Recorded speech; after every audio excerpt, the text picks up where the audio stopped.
This tunnel in Cornwall is 2,000 years old, and up above me is someone's back garden. We don't know what this place was originally used for, and we don't yet know if it was part of something bigger. But somewhere in the garden out there, let's hope Time Team can come up with some answers.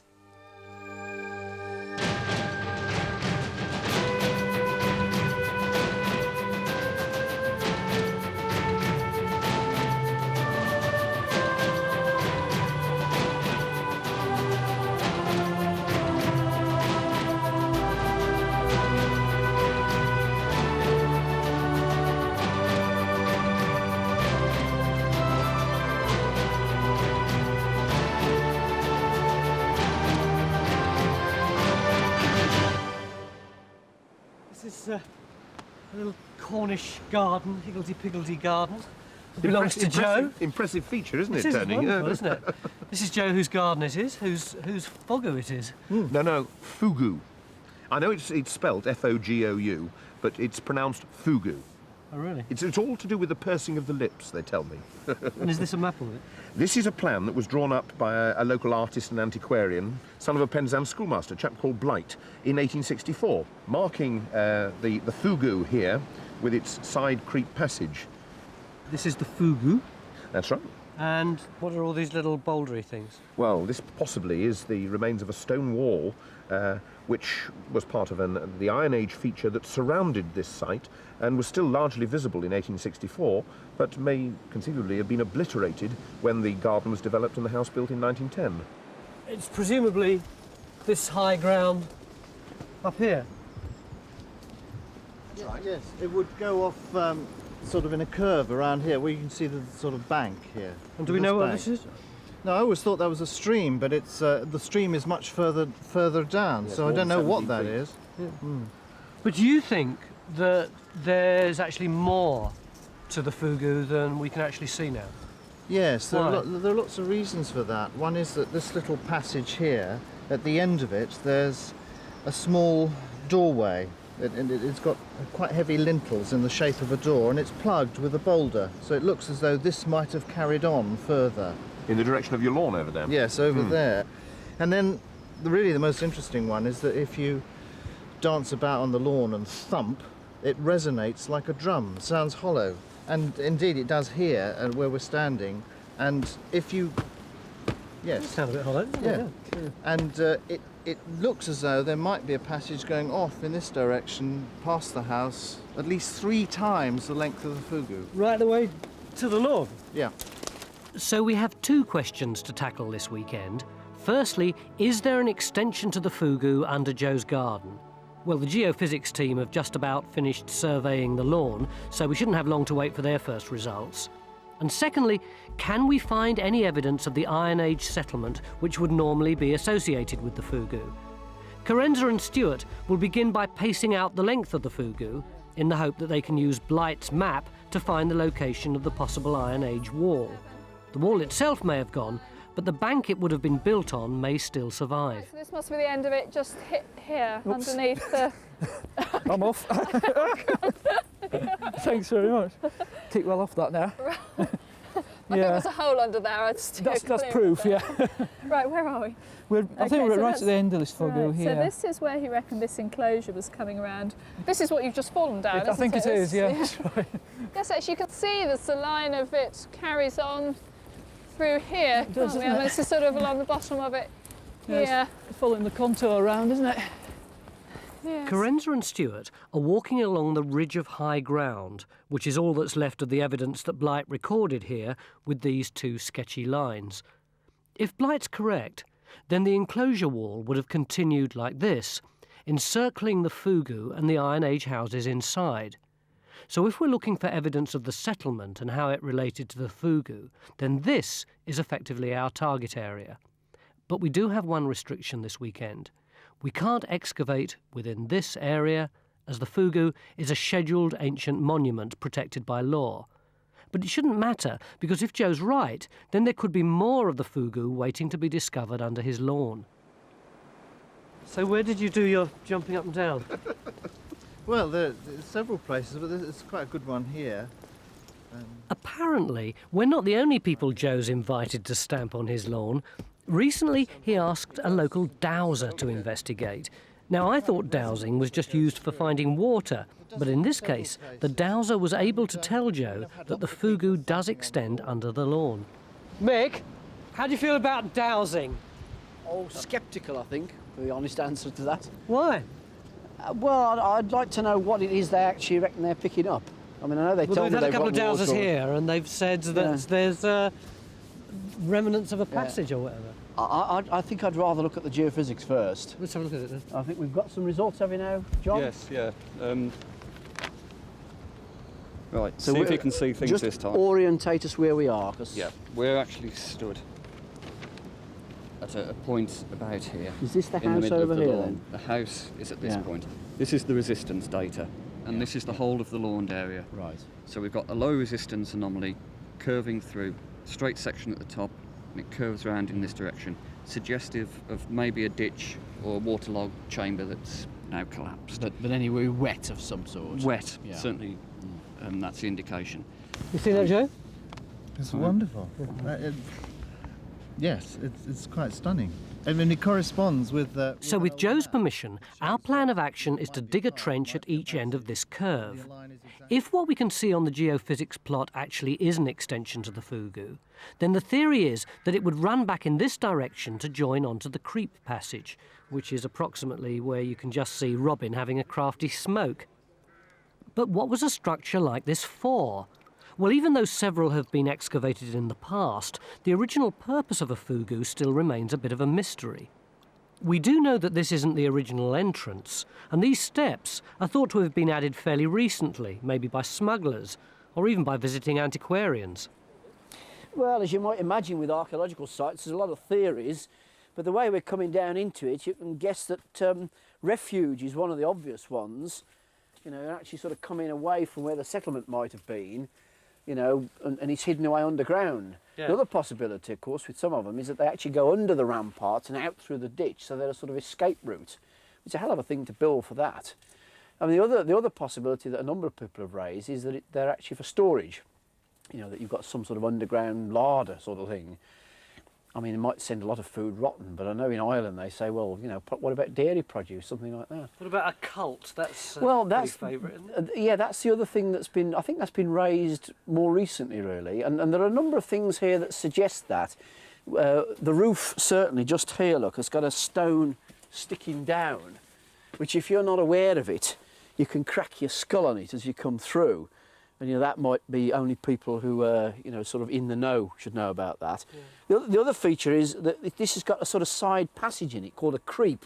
This one's actually got a radon meter in it. Look, but we can go into this. What's a radon meter? Well, a lot of granite areas have this gas called radon that comes out. Yeah. And there's been a lot of sort of scares about it recently, and they're obviously monitoring it here. But if we get past that, you see this actually comes up into a side passage where there's a stone across the end now. And obviously it looks as if a lot of this is infilled, and then it's beyond there that, you know, the idea is that the passage went on. How old do we reckon this is? Well, again, it's difficult to say with a lot of them because of the excavations, but this one, the only ones we know in this area are about sort of 400 BC down to 1st century AD. There was one excavated at Caen Uni with that sort of date. There are one or two attached to courtyard houses round here, which are contemporary of the Roman periods. That's 0 to 400 AD, so sort of late prehistoric, contemporary of the Roman period. 2,000 years old in round figures. Time of Jesus. Yeah, exactly, yeah. But it's beautiful. It's a fantastic structure. There's no mortar or cement. It's just the weight of the stones keeping it up. Fogou apparently is Cornish for cave, and only 10 fogous have been discovered in England, and all of these are in Cornwall. Living up there at the moment. We're number 3, that's our fogou, and you can see how many there are in the immediate area. The black ones are the ones that are preserved, the hollow circles, if you like, are those that have disappeared. If you open up to a larger picture of Cornwall, even then they're all concentrated to the west of the River Fowl. And is this Brittany? That's Brittany, not far away, obviously.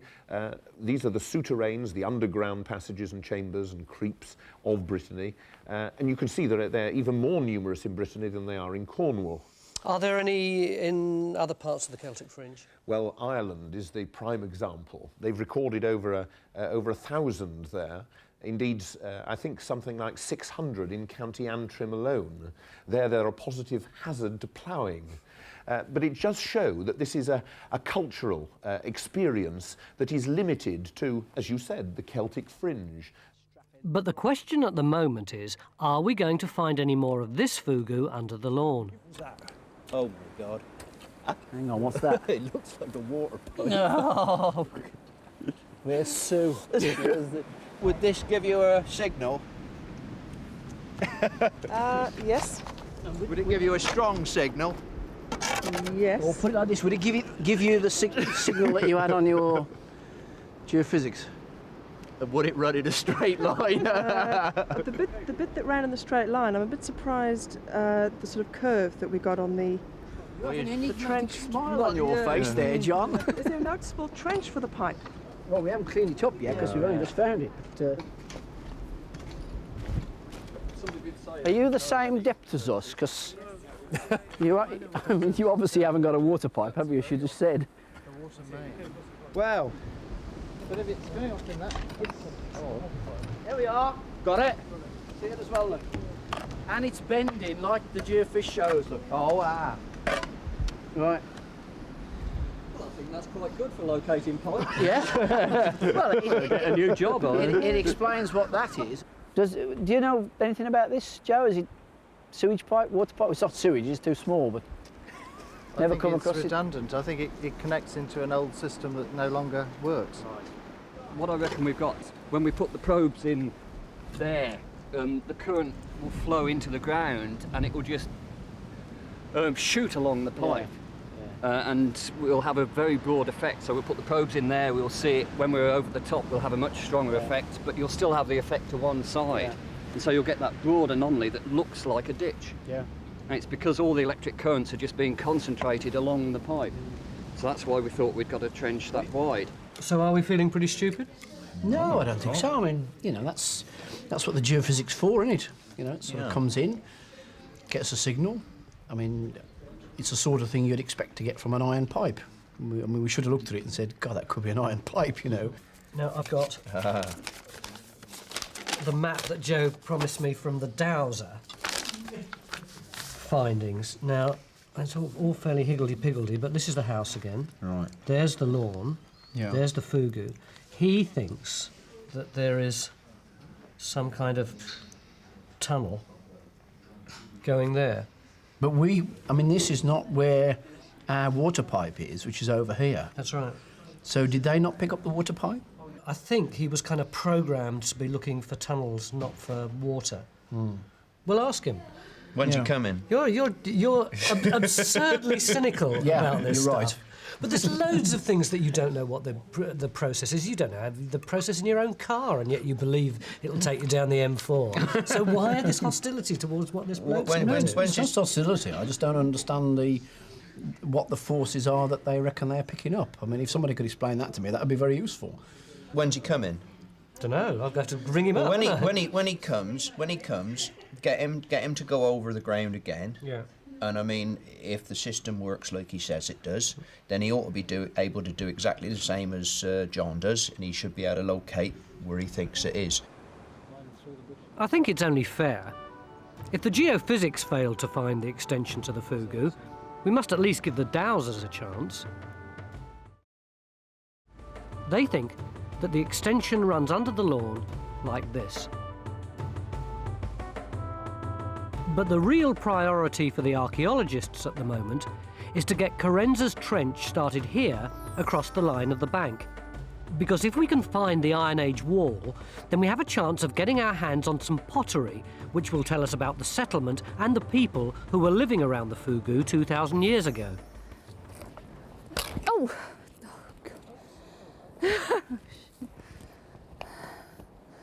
Is this yours? Mick, come here. Watch this. Can you just show Mick what happens when you hit the... Well, it's sort of, it just sort of, if I hold them like that, I can't possibly turn them, Yeah. right? If I go forward here, They start going of their own accord. They have a complete life of their own. It's an extension of something inside. Yeah. A sixth sense, if you like. I told you it was scientific.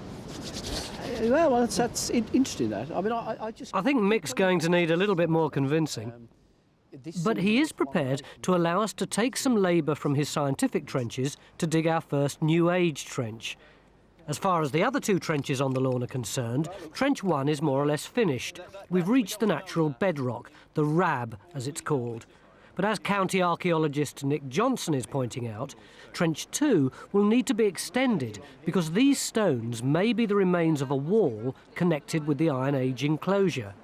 Meanwhile, I'm keen to try my hand at dowsing. Just keep what you're thinking in your mind.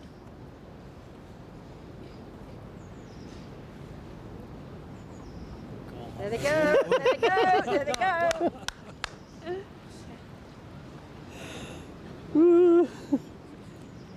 Scary stuff. With no time to waste, our New Age trench gets underway. And even I'm going to lend a hand on this one. Maybe our luck's changing.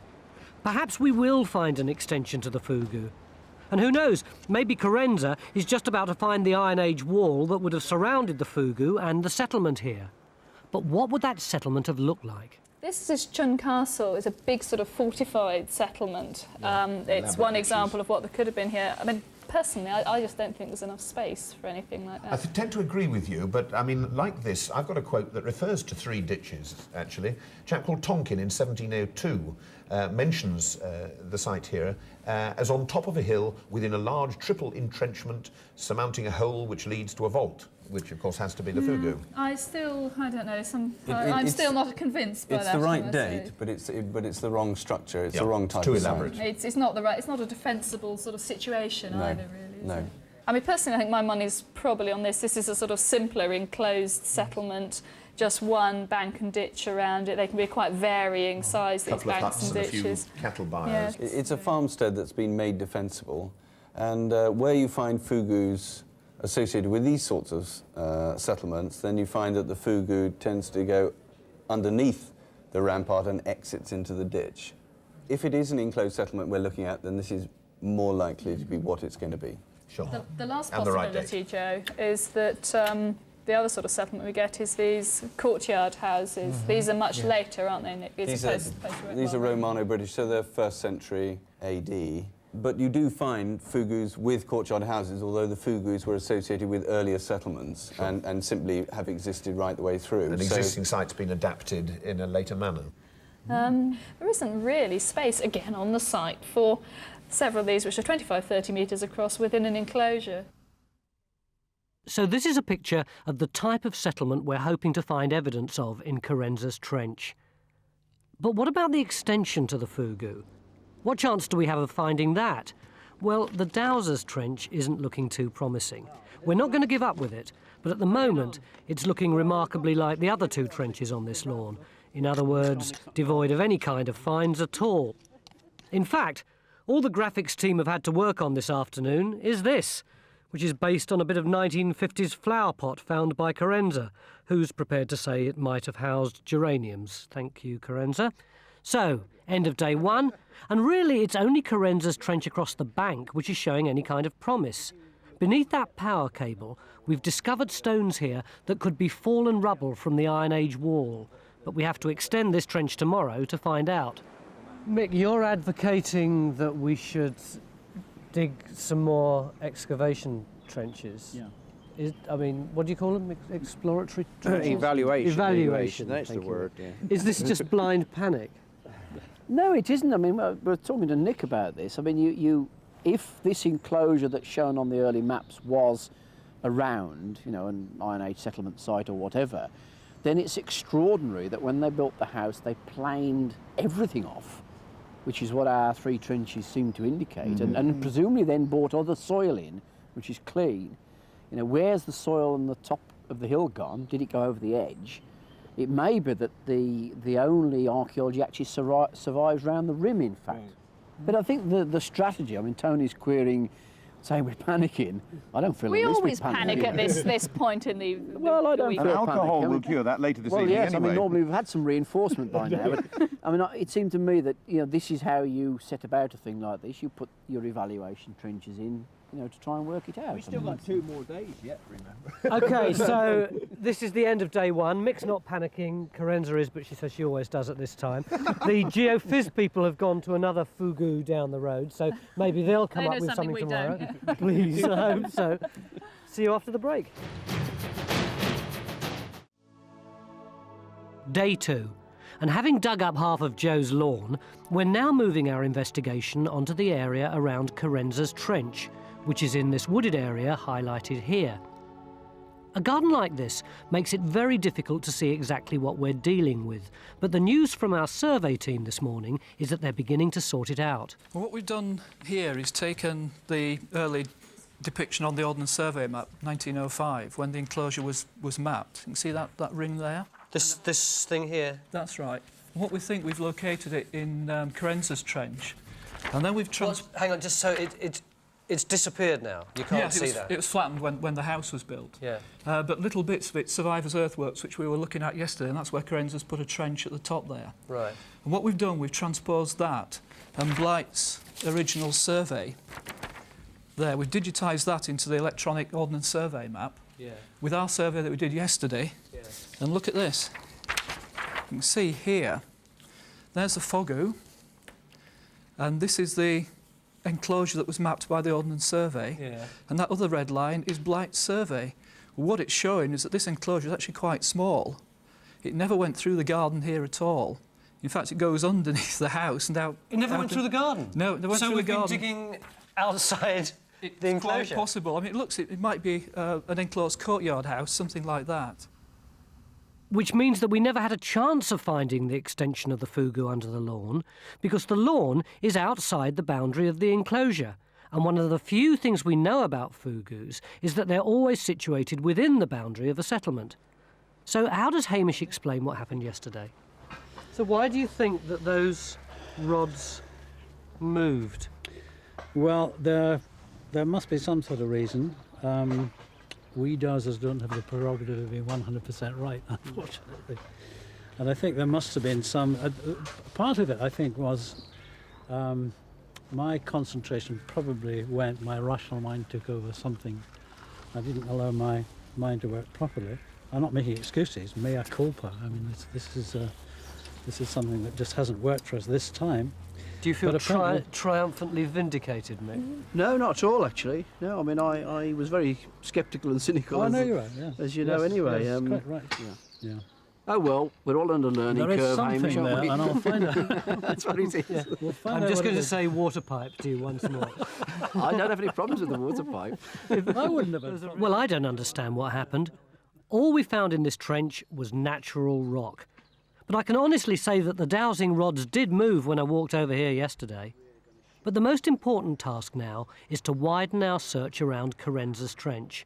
So in addition to extending this excavation, we've also started another one closer to the fogou, which is already revealing interesting large stones and could be a sign that this part of the garden wasn't disturbed by the building of the house in 1910. With Joe's permission, we'd also like to dig one more trench to confirm that the boundary of the enclosure follows the line suggested by our survey team, who are now busy adding the fogou accurately to our map. Why would you have a big tunnel that's really... There's been an awful lot of work put into it, hasn't there? Yeah. Round a little Well, it would have been enclosure. earlier. Fogous are earlier than the courtyard house. Yeah. The courtyard house would have been built on top of it. So they might well not have... They wouldn't have been used. But they did this it would at have been built first. They and did then- this at Carnuni, didn't they? I mean, Yeah. the very elaborate fogou there has a courtyard Yes, house on yeah. the top of it. Yeah. But I mean, it's much more, as I understand it, like the Irish examples, where you basically got a tunnel under a house for storage or whatever.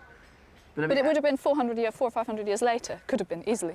So from our point of view, essentially, yesterday we were digging in the wrong place. Well, you were. You weren't. Yours was the only trench that wasn't in the wrong place. But you remember the reason we went there? The current thinking is that the smaller enclosure might contain a courtyard house. Now, if you remember Victor's drawing from yesterday, a courtyard house looks like this and dates to around about the 1st century BC. Hey, Tony, this is Bill. Hello, yeah? I think we've actually broken our duck. I've got a piece of pottery. Over? Fantastic.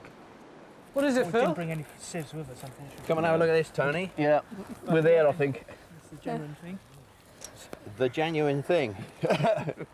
The genuine what? Iron Age pottery. Pot. That's what we want. How do you know that that is Iron Age? 10 years experience in the area. No, No, it's handmade pottery. It's got micaceous fabric to it, which suggests it's actually from the lizard. It's not the local granite.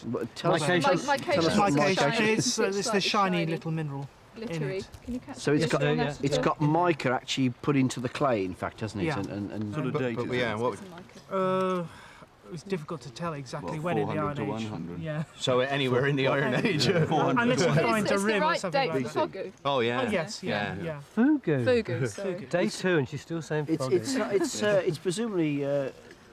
I mean, is it burnished on the outside, or because it's very dark, very black, isn't it? Yes, there is a hint that it's been burnished on the exterior. Yeah. See, the other thing which is really interesting is that we've gone down onto a subsoil. You see, the soil is now getting a lot lighter and a lot more compacted.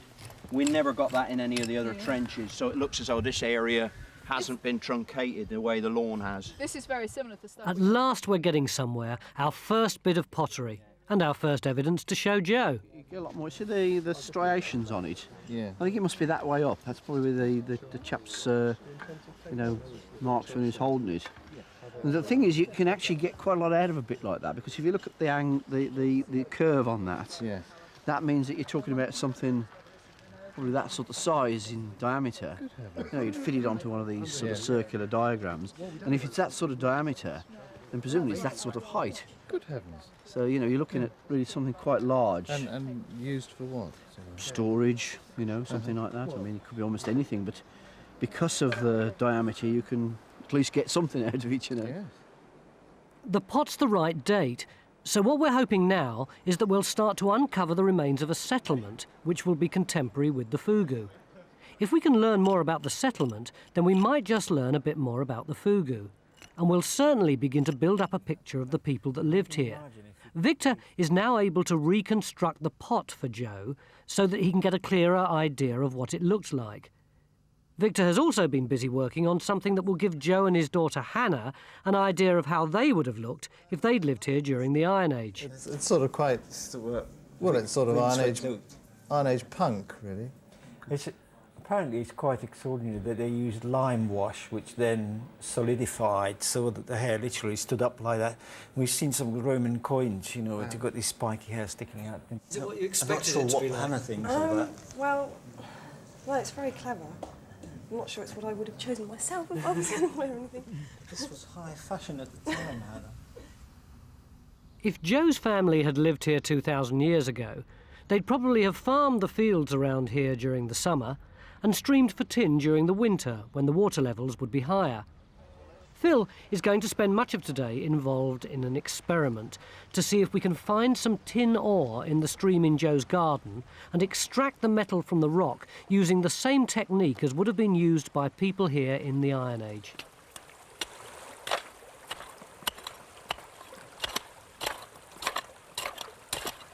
Do you want me to hold the pan underneath the rocks here and you can shovel it straight in? Yeah, that's a good idea. I'll chuck the big ones out, 'cause we're not going to get any big ones like that. Right. Some sort of gritty stuff we're really after. Oh, So it'll be really, really small pieces then, will it? Yeah, I would be surprised if we got anything bigger than sand. Tin was a valuable commodity because it was needed for making bronze, which continued to be in demand long after the Bronze Age.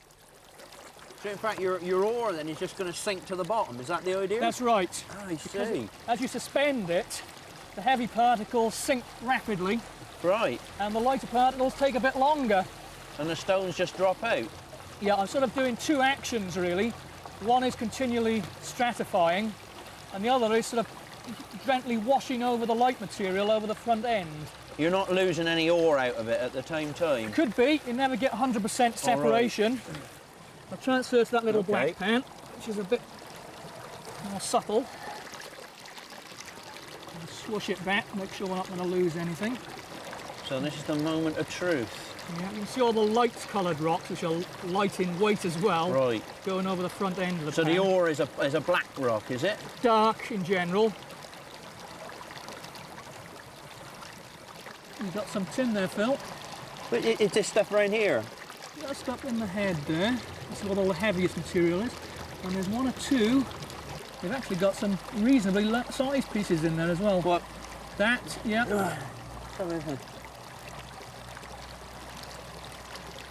But that is tin ore. Yes. Brilliant. That's smeltable. Next to the lawn, workers started on our final trench, which is being dug here, in the only workable space along the line of the enclosure. Now, because the garden's so overgrown, the geophysics team have been prevented from surveying any more here, and instead have been asked by Nick Johnson to find a lost fogou, which is supposed to be sighted in this field at Treverneeg, approximately 12 miles away. This is another fogou visited and recorded by Blight in the 1860s, but it hasn't been seen by anyone this century. Obviously, if we can find it, it will be an important discovery, increasing the number of fogous in Cornwall by 10%. Meanwhile, back at our industrial site, Simon Timberlake is called in to help with the next part of the experiment. The tin ore's ground into powder and then rolled into mud balls to keep it together. Concentrated here. Right. So it's really rich ore, and that's the key to the success. And then how much sawdust? Just about, that's right. Enough? About that, yeah. Remember that tin smelts about 1,000 degrees centigrade, and we want to get the whole furnace really, really hot before we put the charge in. I'm still not sure about this separation of the tin from the ore. Well, the ore is tin oxide, yeah? Right. You take the oxygen out. Yeah, we're burning the charcoal at the bottom of the furnace. There's very little oxygen. Right. And there's it's carbon monoxide there, and so that's reducing the tin oxide. So take the oxygen out. Exactly, yeah. And you're left with a tin. Just tin, yeah. This primitive furnace is basically just a hole in the ground lined with clay, and the bellows are made from pig skin and were specially made for this experiment. Like any primitive technology, the key ingredients are time and hard work. So how long are we going to have to keep this up then? Oh, for about half an hour now. Half an hour to smelt it? Yep, just to make sure. But after about 15 minutes, we'll put another charge in. Right. But how are we getting on at our main excavation, Carenza's Trench? Well, in addition to discovering 2 more electricity cables, we're starting to uncover what we think are Iron Age structures inside the rampart wall. The question is, do all of these bits of stone relate to a courtyard house? You can see we've got this line of... Yeah, well that was showing up those 2 stones I saw before, yes. Yeah. And all this, I mean, you can see how loose this is, all these full of voids, in here. isn't it? Yeah, I mean this, well obviously the sort of possibilities that have to present themselves is that this is about the same width as the fogou, and that so is we're a thinking question. of a second fogou, are we now? Well, yeah. Of course, it's a bit too early to tell, but if we have found more of the fogou in this trench, Joe is going to be delighted. Is there any finds amongst it? That's the... Yes, we've had some very nice bits of pottery. Can you stand on your... The big bit. I think we found the biggest bit of pottery yet on time too, Mick. Good Lord. Here we go, nice bit of burnished ware. With the rim on the top? Absolutely standard late Iron Age. Yeah. Couple of centuries BC. This is all good dating material, and what we have now are several different varieties of Iron Age pot. This, for instance, is an Iron Age cooking pot. What we found so far is the evidence of structures, the exact character of which we're not quite sure, so we need to work out whether there is any genuine faces to any of these structures, both on this side and that side. Yeah. And so far, all that we have found is evidence of occupation. We haven't found any occupation layers. Right. At the moment, we think that the most likely candidate is on that side inside over there, and I think we ought to investigate that, and we got some, with a bit of luck, we've got some really good stuff to look forward to tomorrow. Elsewhere in the garden, our smelters have reached their moment of truth. Will they have any tin to show for a hard day's work? So what are we looking for? Will we see it when we Well, see I think it? where the tin will be, it'll be beneath the base of the furnace, yeah? Yeah. So we should have some slaggy, really vitrified bottom to the furnace. So it'll be literally on the bottom? Yeah, it'll be probably be underneath, down the crack.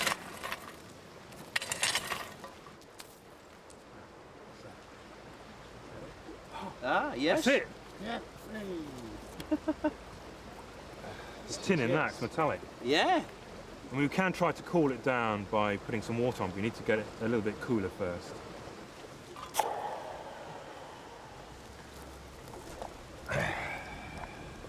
Ah, look, oh, what? Can you see the tin? Brilliant. Yeah.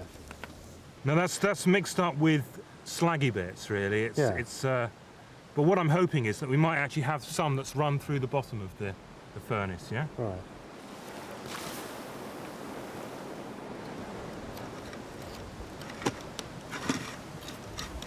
There. Oh, yeah. Put that on. Try to get this over here, Phil. Put it on this hammerstone, and I'll smash some of it up. Yeah.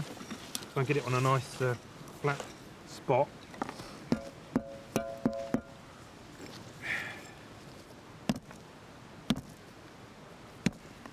Oh yes. Yeah. Oh, look at that. Oh, you got a lovely bit of tin there. Wow, brilliant. You got a little tin. Oh, there we are. Amazing. Look. Do that with your penknife, Phil. Got a nice bit of tin in there. Like Christmas, isn't it, eh? You remember what I said, that it would go through the cracks? Look at it, and there's some more bits there, look. Yeah, it'll go through the cracks and it will cool underneath the base of the furnace. That's where it cools when it goes. It's a lovely bit, isn't it? Isn't that nice? Brilliant.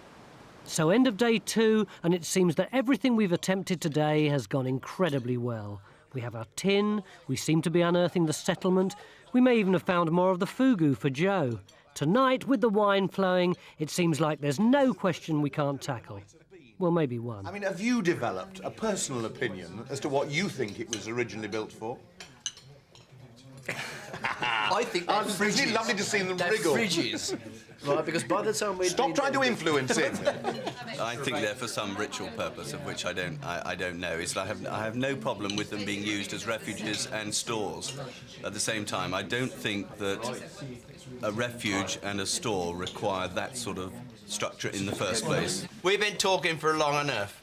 I think everybody on Time Team would like to say a big thank you to our good hosts for an excellent meal. And I'd ask you all to charge your glasses. Here's to tomorrow.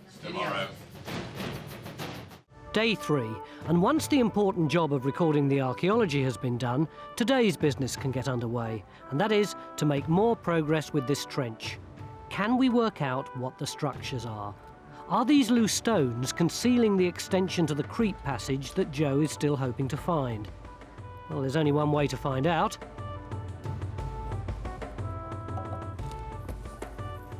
More a matter of taking them sequentially more than anything else. Yeah, it's like that kids game when you have straws in a pile. You have to pick them up without dislodging the one below. Meanwhile, out at Treverneeg, the geophysics team are on the hunt for the lost fogou.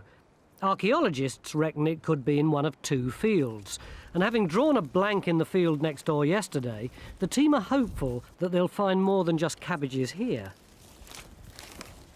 What do you think of that then, Tony? I bet you think that's a small piece of tin for a day's work, don't you? Would it have taken the Iron Age people that long to make this little blob? Oh, you bet. Yeah, there's a lot of work gone into that. Why are we concentrating so much on tin? As far as I understand it, you've got the Bronze Age and then the Iron Age, and this settlement is part of the Iron Age. So where does tin fit in? But that just, it's a matter that they've actually started to work iron. It doesn't mean to say they stopped working bronze, or making bronze. That is a constituent part of bronze, so you mix that with copper to make your bronze. So as you went into the Iron Age, they were still making bronze. It just carried on. So in the same way that in the 20th century we got plastic, but that didn't mean that suddenly metal became redundant. That's about it. So do you think that our settlement might be here because there were tin deposits nearby?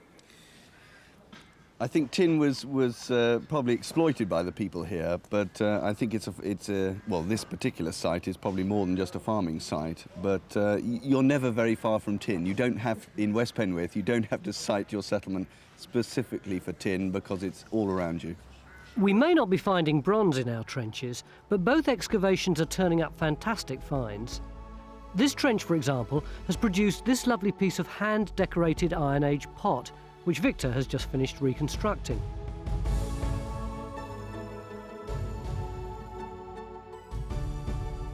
In Carenza's trench, progress is being made slowly removing the loose stones. but the possibility of finding the extension is now beginning to look less likely. So could be all that loose stuff was infill for the path here. Yeah, I mean, we really got to get some other edges to it now. You just don't know about this other side. So no extension to the fogou for Joe here, but we are now beginning to get a better understanding of the various Iron Age structures in this trench. Here's Carenza's original trench with the bits of stone found on day one. This rubble fell downhill from where the wall actually stood, which is where Carenza is now working.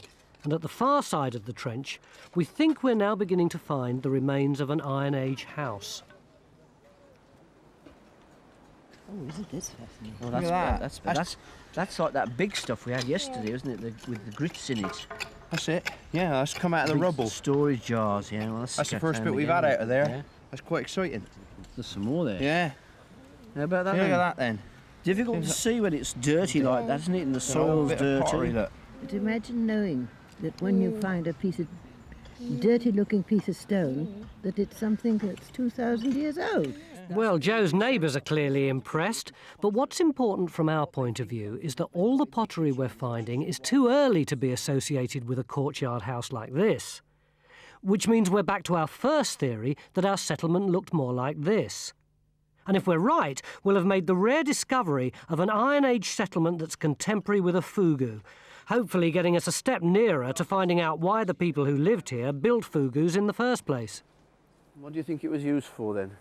Underground swimming pool or to hide. To hide in it, yeah. We now have the geophysics results from Trevor Neig.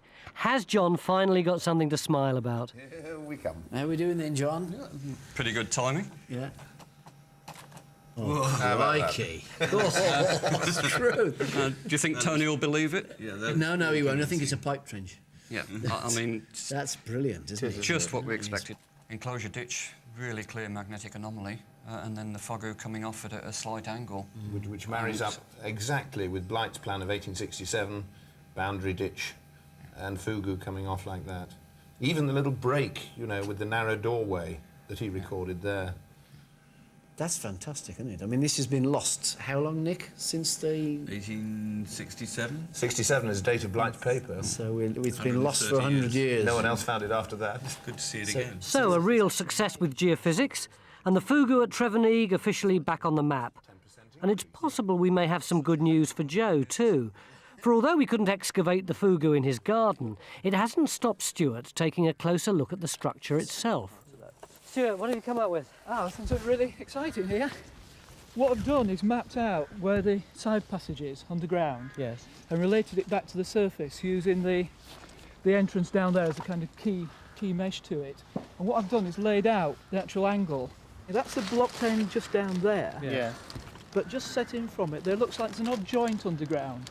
And I didn't really get a chance to examine it very carefully. But when you come up to the surface, there's this boulder sticking through. This is what caught my interest earlier on. Yes. Which is exactly where we were on the first day when you said to me, go like that. Yeah. It sounds hollow. Yeah, good. So you really think, from your surveyor's perspective, that there's the possibility that there is some more tunnel going in that direction? It's a possibility. That alignment looks quite interesting. What do you mean by a joint underground? Well, the stones got together very awkwardly, so the stone's been pushed in. Blocking something. It's possible. These stones could, of course, be garden stones, but equally they could be the tips of large stones which go deep into the ground. And it's hard to ignore the fact that they seem to line up with what could be a blocked entrance to the creep. Of course, it's frustrating that we can't dig inside the scheduled area this weekend, but we can't complain.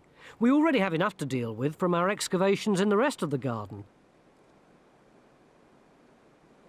Nick, come and have a look at what we've got here. This trench, for example, which has so far failed to find the enclosure wall, is now starting to produce last-minute important evidence. Oh, crikey, yes, it's smooth on one side, isn't it? See that, Joe? It's rather like the one you've got already, isn't it? Another quernstone, is it? Well, but the rubbing stone for, yeah. Where's that come from? This has just come out of the slight ditch that there is here, cut into the natural, roughly on the line of the enclosure. Yeah. It's absolutely fantastic. It's really nice. This trench has turned up some really nice things as well, because it's been a bit dispiriting, I think, working on it. What we found here is half a saddle quern, which would have been used for grinding things, mainly flour for making bread. And because it was found with Iron Age pottery, it's actually a very good indication that people were living here and preparing food during the Iron Age. So we've now got this in a securely dated context. I mean, they're not very easy to date, apart from If you've got half of it there, then the other bit ought to be in there somewhere, shouldn't it? Yeah, unless it was broken in the Iron Age and they said, oh, damn, they chucked the other piece as far as they could. Oh, a bust one. You know, I mean, the stuff never is there, is it, next to what you want? This trench is also beginning to reveal evidence of burning. So this could be a hearth, which is showing up as a charcoal stain against the lighter natural soil. It's hard to believe we didn't find anything on day one, because we now have a total of 60 sherds of pottery, amongst which are 5 or 6 different types of Iron Age pot. And what's amazing is that these storage and cooking pots, along with the flour-making equipment, represent the complete domestic toolkit for an Iron Age house. But what's most important is that all the pottery is contemporary with the fogou, which tells us that the remains in our trenches existed during the time the fogou was in use. It's amazing. It's like a jigsaw puzzle, isn't it? What can we say about it? Well, you must remember, Tony, that this is a sort of keyhole in a big site. You know, you've just taken one little slot across it. So that rather like if you dug a trench across your house and it went across the living room into the hall, it would be difficult to reconstruct the rest of the building from it. Yeah. But if you went to a lot of the prehistoric sites in this area, there'd be masses and masses of these interconnected walls like that. And that's clearly, Nick, what we're looking at a part of, I would think, isn't it? Yeah, and I think that we can start by saying that we got the back or the inner side of an enclosure wall. Can I tread in your trench? Yeah, go on. You've been dying to do it all day. I'm so glad that wall survived taking it down. This is the inner face, inside face of a rampart. And the outside would be down there. And the outer face has tumbled. So that's, as it were, the outer wall of the settlement. That's right, of the settlement. And inside the settlement, there are buildings and structures built against the inside wall. Yeah. So what do we think this big curve might be? Well, we think it's part of a wall, and we think that over there is part of another wall, which is going off at a different angle. And this is slightly confused by the fact that a water pipeline comes through here. The pipe's not Iron Age, Tony. Well, and is this an earlier stage of settlement to this, or is this part of that? Well, we think probably that may well be a drain, funnily, exiting where that water pipe now goes, through there. And over here there's another wall. Yeah, and that's, we think, part of a hut circle. And here's the post hole. And inside a post hole. But this is only half the post hole. Only half the post hole, obviously holding a post, perhaps to help hold up the roof. And here are the perhaps remains of 400 years of rebuilding, living and rebuilding behind a rampart associated with the fogou. And the important thing is that the vast majority of finds are entirely Iron Age in date. And the fogou, of course, occupies an enormous area of this enclosure. It dominates that end of the enclosure, and the probable entrance comes up right in the middle of it. So rather than it being a little tiny feature going out under the wall, which we rather thought to begin with, Stuart's plan now shows it to be, you know, the major dominating thing at that end of the enclosure. Can we now complement our picture of Joe with a reconstruction of how the settlement looked between 400 to 100 BC? We know that the fogou dominated one end of the enclosure, leaving only limited space for domestic buildings at the other end. The archaeologists have speculated that there might have been an outer enclosure, the evidence for which might be the collection of stones found under Joe's lawn on day one. But what's important about the discovery of the settlement this weekend is that we can now put the fogou into some sort of context. Not only can we visualise for Joe how the wall ran across the bank in his garden with the Iron Age house inside, but we can see the fogou, just a mound above the surface, in relation to the size of the enclosure and the other buildings. So what was a fogou for? I personally don't believe it was just a fridge or a hiding place. It's far too well built for that. I think it's more to do with the third option. It's a place connected with people's spiritual beliefs.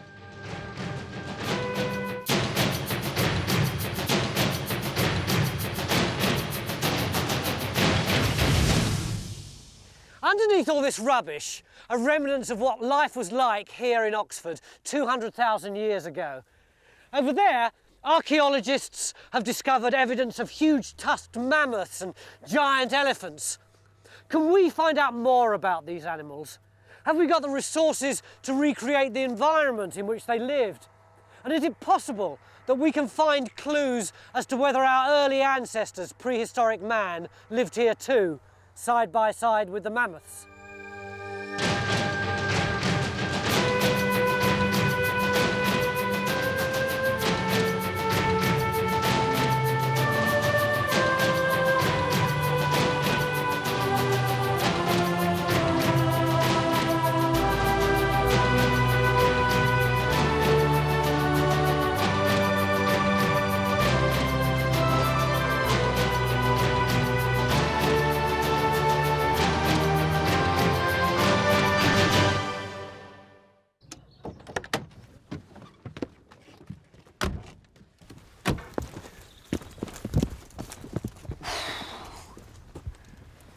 What do you think of that then, Carenza? Oh, wow. There's some hole in it. That's fantastic, isn't it? We ought to go down and see. That over there, that's where the business is. That's the site in the middle there, That's is it? Where all over the by those dirty brown caravans. Yeah, stuff God, still is. yeah. I mean, this is, let's be honest, this is typical of about, I don't know how many percentages of Paleolithic sites in this country, simply because most of them, or a lot of the good ones, are in gravel pits. Yeah, and they've got a way to take the so top I mean, off, I suppose, haven't they? you know, I mean, this is pretty typical. Yeah. Big holes, lots of water, Yeah. and lots of rubbish. Yeah. Well, let's go down and see Tony first and see what he's looking at down there. Good job it's not raining. I hope it stays like this. We'll need drown our- if it rains. We need our abseiling kit, don't we, Dan?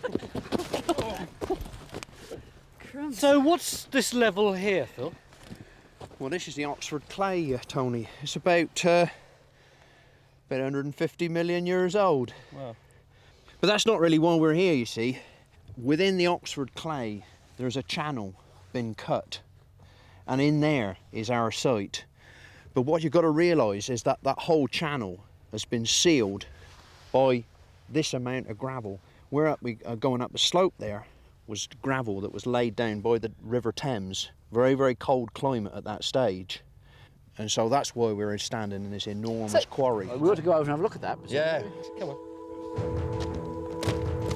It seems the water from a huge river carved a channel through the clay that lies at the bottom of this quarry about 200,000 years ago.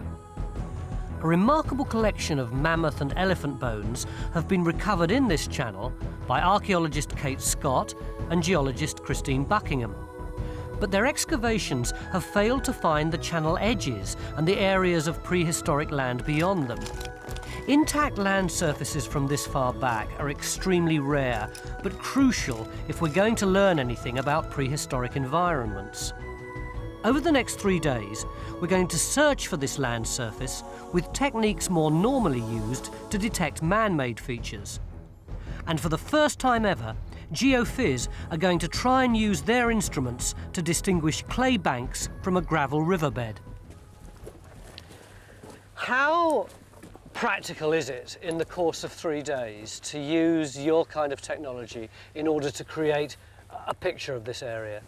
Well, I thought you were going to tell me. I I was rather hoping you would. Yeah, we're not used to working in sort of situation where we've lost 20 feet of topsoil and gravel and we're sort of below ground level.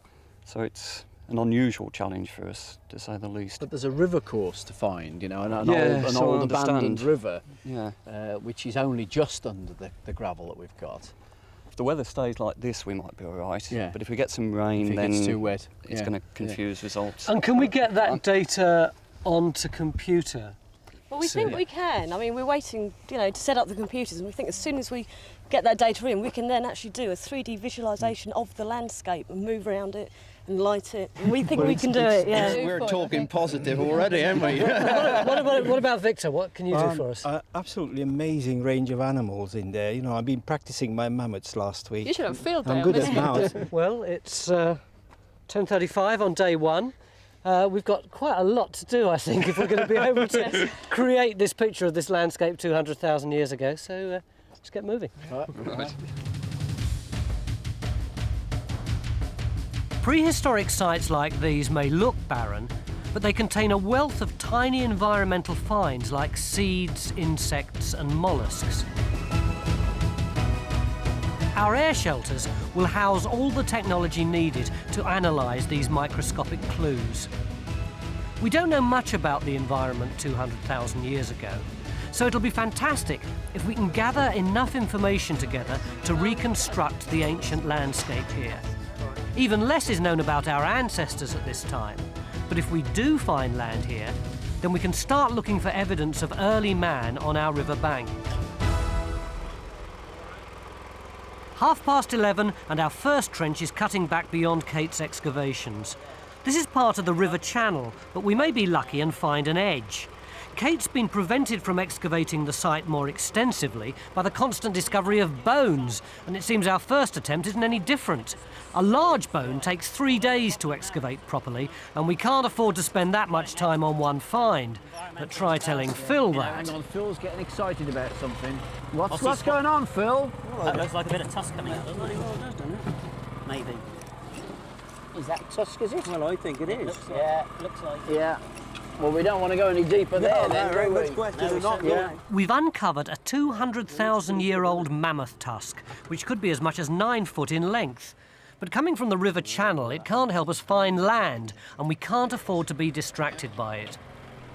What's needed are seeds from mature plants, land snails and beetles, and that's where our environmental archaeologists come in. As we get down into this, we've got to be very careful because the environmental evidence is going to be very important. Yes. You know, we need to, you know, identify the areas where we might take samples from it. Well, because we've got a view of the side of the section here, you can see this grey stuff. Look here. I'll just show you what I mean by this stuff. Yeah, okay. Hold on a minute. Where the sun's got at it, you'll see it's very pale. But when they get down to that stuff contains the animals and plants that actually lived in the bottom of the river. Right. So when you get down to that, let me know, because then we can take bulk samples of that. While we searched the south end of our site for environmental clues to our land surface, Carenza and the survey team were with Christine using geology to find where the river flowed out of the north end. I can show you one of the riverbeds. So you've got a channel, is that line? That's a margin where the river has cut a groove in the clay and redeposited all sorts of material. So it's either a quiet water part of the river or it's material that's slumped from the bank.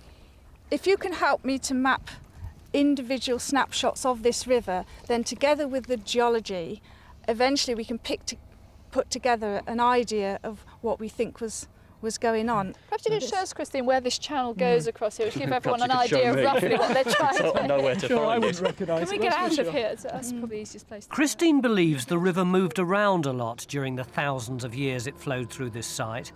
But if geophys can show up the difference between the gravels and the clay, we should be able to chart the various courses the river channel carved out. A clear picture of the river's course across our site will increase the possibility of finding surviving land surfaces. But back at Trench 1, we seem to have narrowed the odds already. Oh, you've got something. Well, we've got a big tree here, but where Kate is. You've got wood there, haven't you? And it's certainly coming across to about here, look. Presumably, what's this, Kate, resting on the river bank, perhaps? Yes, well, great big chunks of tree like this tend to be more on margins than somewhere out in the middle of a stream, so it's an indication, as we have had with hazelnuts and land snails and other things around here, that we may be near to a margin. And what's so exciting? End of the morning, and it looks like we've found our riverbank, complete with fallen oak trees. But is this habitable land?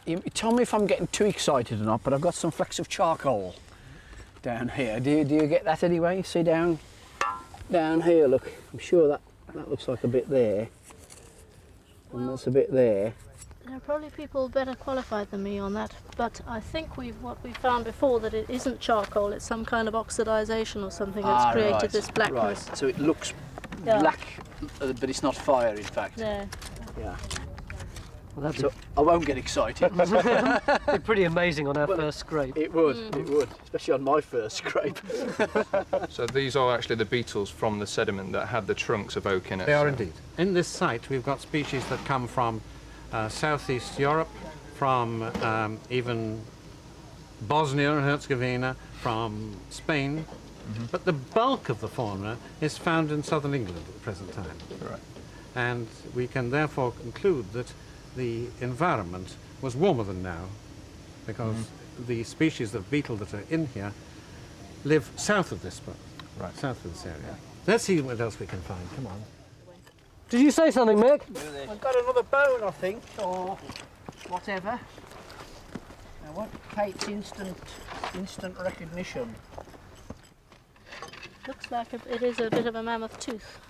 Our first mammoth tooth, Isn't it?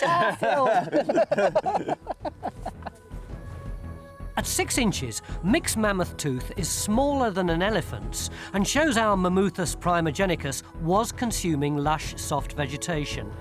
Mammoths only have 4 teeth at any one time. As one wears down, it's replaced by another. The ridges on our tooth show this mammoth had already worn out 3 of his teeth. This tooth came from a mature animal, probably 30 years old. Smaller than an Indian elephant, a male mammoth from our site would have stood about 10 foot tall. Its size shows it had adapted to a warm climate. So as well as being a good 2 foot shorter than a woolly mammoth, it may well have been bald as well. But it was still found in the river, and Mick feels it's diverting us from the main task this weekend, finding the land. See, my inclination, Kate, would be to sink a trench across this to look for the old ground surface on, but I can see that you would risk going through a lot of stuff. But to pick up the relationship of the river to the ground alongside, and yes, if you like, accept that in 1 metre you're going to destroy the odd bone, the odd tusk or whatever, but you're leaving... That wouldn't be construed as being really bad archaeology, to plough through evidence of all these animals. I think it depends what you're trying to do, and one of the things that we intended to do here was to try and get the environmental context sorted out. And I think the information we would gain from a trench would far exceed the few things we might destroy. Mick's proposing a huge gamble, destroying a wealth of finds we already know exist, in search of better environmental pointers below. A second trench at right angles to our first would cut back through the tusks and teeth on the edge of the river bank. But would we find the land surfaces beyond them? That's for tomorrow. Today, we're relying on geophys. Yeah, well, I think it's quite exciting. Oh, really? We do actually appear to be getting some positive results. We Oh, can't really? find Brilliant. anything magnetically, but with the resistance, we are getting changes. And, I mean, basically on the plot, the low is where we think the clay is, the Oxford clay. The black then are the high resistance. That's where we've got the gravel deposits on top of the clay, the Oxford clay there. You were hoping for a channel going in that direction, and we've got certainly anomalies going in that way. I mean, it's easier to see on the screen. That's where we were stood. There was the cut at that point, and there we've got a trend along there. So this time the clay in blue, the gravel in red, and well. Right, so you're going to carry on that way? Well, we'll extend our survey areas in between where the trenches are at the moment, and hopefully join up the dots. That would be excellent. We seemed to have learned so much about the site in the past 7 hours that I was beginning to wonder if we'd need 3 days here. But Mick decided I needed an overview to put today into perspective. The site starts to make some sense from up here, doesn't it? Yeah, I mean, you can see what a sort of small patch we've got in the bottom of it, really. But why are we so locked into geology this week? It seems as though archaeology hasn't got a look in. Yeah, I think that's inevitable with something as early as this, really. You know, we're talking about 200,000 years ago. I mean, BC makes no difference, really, that length of time ago. And so at that time, you're dealing with hunter-gatherers. They're very dependent on what resources the landscape's got in it, whether it's animals, plants, all the rest of it, the stuff they collect, they hunt, they fish. So to some extent you need to know something about that general background before you can see where people might have fitted in. Is there any realistic possibility of finding evidence of human settlement? I think it's a very, very long shot. The trouble is, you've got a landscape, as I say, that's buried for a start. I mean, it's worse than looking for a needle in a haystack, isn't it? I mean, you've got everything you can see in front of you for many, many miles to the west of here. It's all gravel across to there. Now, there wouldn't have been many people living in that area. There might have been, say, one family operating over the whole of this area. So the chances of finding their campsite in this area, you know, are pretty remote, really. But somewhere in this landscape, between here and the horizon, there was a family hunting and operating. Yeah. We think it's part of a mammoth skull, and back on the ground, we've uncovered a whole jumble of bones. And then there's bone over there. So there's any amount of it. It's all over the place. It's getting really quite a complex little group of bone. Oh, yes. You see around there? Yeah. And then we got something now coming in there. But be careful there, Tony. Yeah. You've got bone all the way around there. And then we got something else in. Well, you that's see coming. the horn of a bison inside of a bison's horn. Right. It's called a horn core. Right. Is that another one? I can't really see yet. Till No. No, and I then don't think it is. what we got coming through there then? That looks like a bit of mammoth limb. That's probably also limb. I don't think that's. Yes. Should we knock it on the head for today? It's getting a bit chilly, isn't it? It is freezing. Come and meet the Earthwatch people. And, Right, well, and have a glass of wine. I just cleaned up my loose. To help us excavate as much of the site as possible over the next 2 days, we've been joined by volunteers from the Earthwatch charity. So that's what it used to look like. Well, it's what it could have looked like. This is a sort of impression. This is Victor's first impression of the channel with a couple of islands. This is sort of our best guess at the moment. And over the weekend, we can alter this impression as the data comes in. You know, all these bones seem to be accumulating on the edge of the river. And, you know, I mean, this is if there's any evidence of people living there, then it'll be on the riverbank. So we thought we ought to dig a couple of trenches back across the riverbank. In order to do that, we're going to have to plough through mammoth tusks and that's going to be the hard bison part, heels you know. and goodness knows what. Meanwhile, it's left to Christine as the geologist to peg out Mick's second trench, ready for the digger to do its worst, first thing in the morning. So tomorrow we're going to dig a big trench right through Kate's mammoth's tusks and bison's heels and all the other bones in order to see if we can establish what the environment's like further down. Let's hope it's a price worth paying. See you after the break.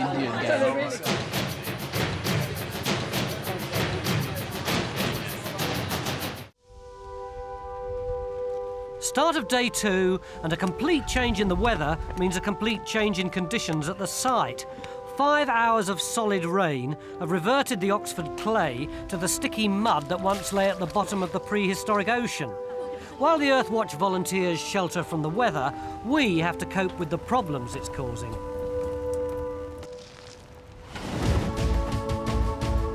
Yesterday's excavation needs a cover. The rain could also affect the geophys results. We are making progress with Mick's Trench, which is looking for the old land surface beyond our riverbank. But in all this mud, are we really going to find anything? It's actually hailing in my teeth. Well, the late 20th century interglacial appears to be over and we're diving back into another ice age. What are we going to do, Mick? Well, we've got this trench that's been dug. Morning, Kate. Good morning. Just having a look. It's been a very interesting exercise, actually, digging this. The digger driver was here at 8 o'clock, I gather, in this weather. It was snowing then. What have we got then? Well, we thought over there with all those silts that we had very nearly the margin of the channel deposits. Yeah.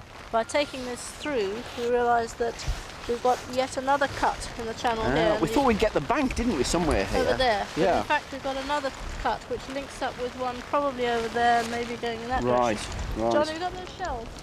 So we've got a whole series of river channels, have we, through here? Yeah, you see you get these shells which are coming out of this area here. Yeah. And in fact the margin of the channel is over there where it meets the oxidised clay, that orange clay over there. Can I have a look? And these, what have we got there these then? are freshwater mollusks that only live in warm water. So we're in a warm period with these Yes. then? Yeah. So Mick's second trench hasn't revealed our land surface. We had thought that the edge of the trench here, where we found the wood and bones yesterday, was the start of the river's bank. But as we go back into where the land surface should be, the soil and silt that's covering the clay dips back into the orange gravel of the river channel. So what we actually have is merely an island between two of the river's channels. Back in the dry, Russell is explaining why we're unlikely to find an intact land surface at this end of the site. Okay, now this is the situation when the channel was functional. Right. And in this, we've got all sorts of animals. On the sides of it, we've got all sorts of animals. Mammoths doing their vast droppings here, and the dung beetles falling in, and all sorts of things. Now, time goes by, you're getting the whole area is gradually cut down. This is what they call their cold gravels. And the land surface disappears too. Yeah. That's right. That's right, get rid of it. Get rid of all that, and in this you're getting rid of all the evidence of the mammoths, and you're getting rid of all the evidence of possible human beings. Now, somehow you've got to highlight this as the last bit of that surface which we started with. Because if this is the north end, that's a little bit that's surviving. Right. It's the last bit of the land surface that didn't get eroded away. Can we do that? Right. The rain stopped, sun's coming out. Just at the moment when we managed to get this temporary roof over the trench, the weather takes a turn for the better. But I hadn't realised that the rain is so problematic when you're digging because it makes the earth so much heavier. Normally you can just fill a bucket with this sort of shale stuff and chuck it on the spoil heap, but as soon as it starts raining, everything's about 5 times as heavy, and all of the soggy earth sticks to your shovel and sticks to everything that you're using to scrape the little fines with. It's murder. How are you getting on, Phil?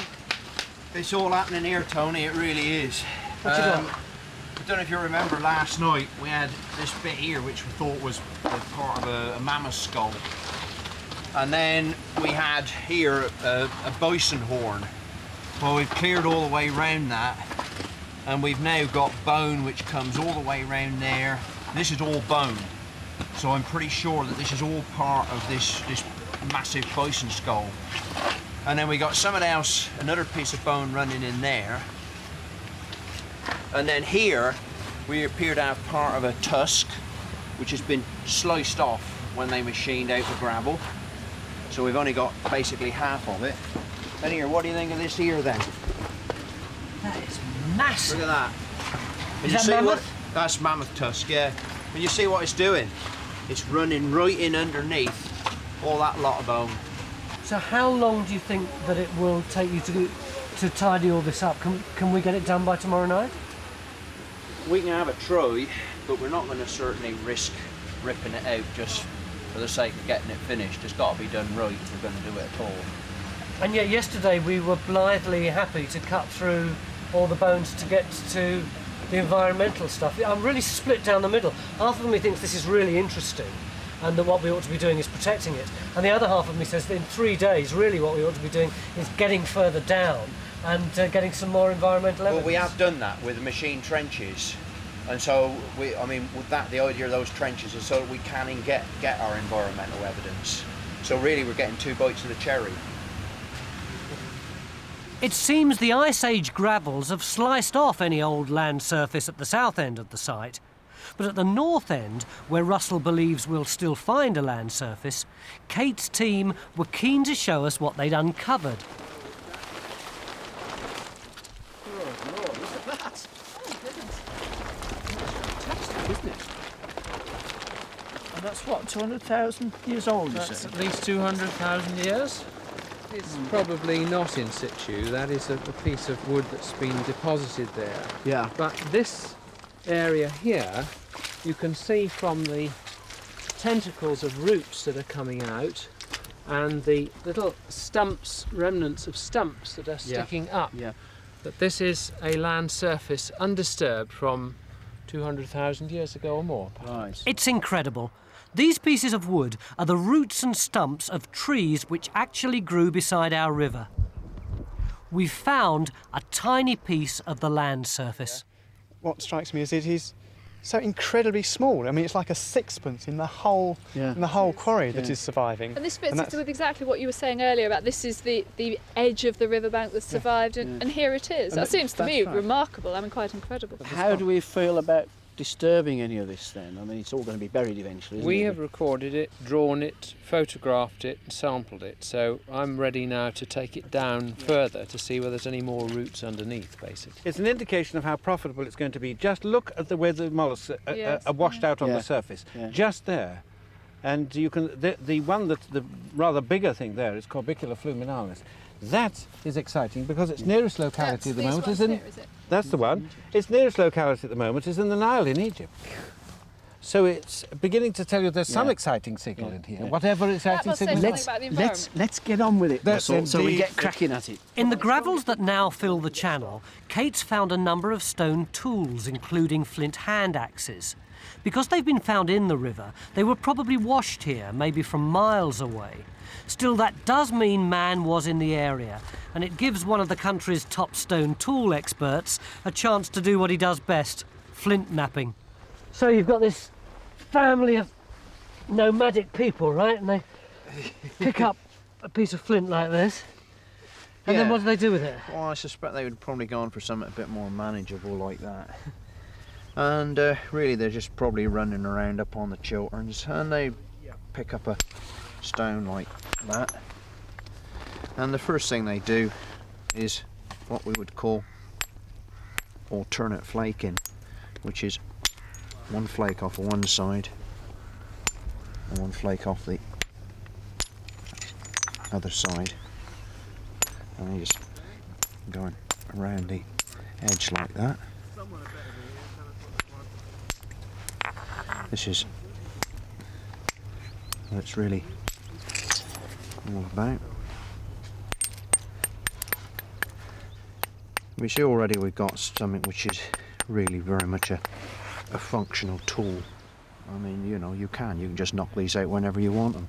And did different tribes of people make them in a different way? No, I mean, you can find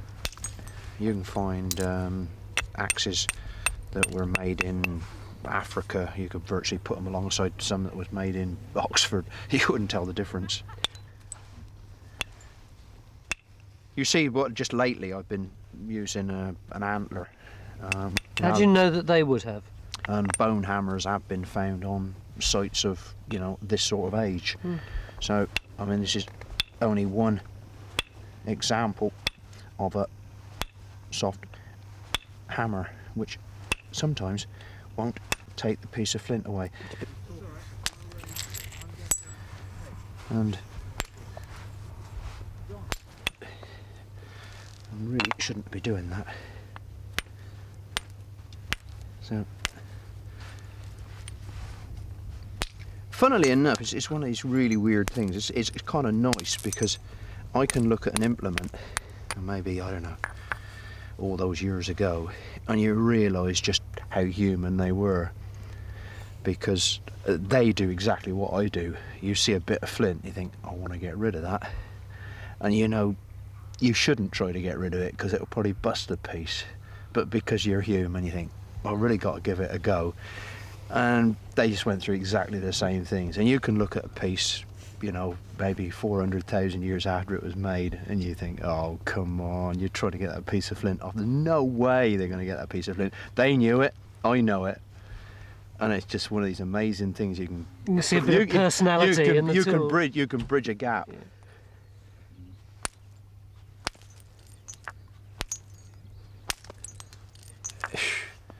I mean, one of the great sort of comparisons that's been made was like calling it the original Swiss Army knife.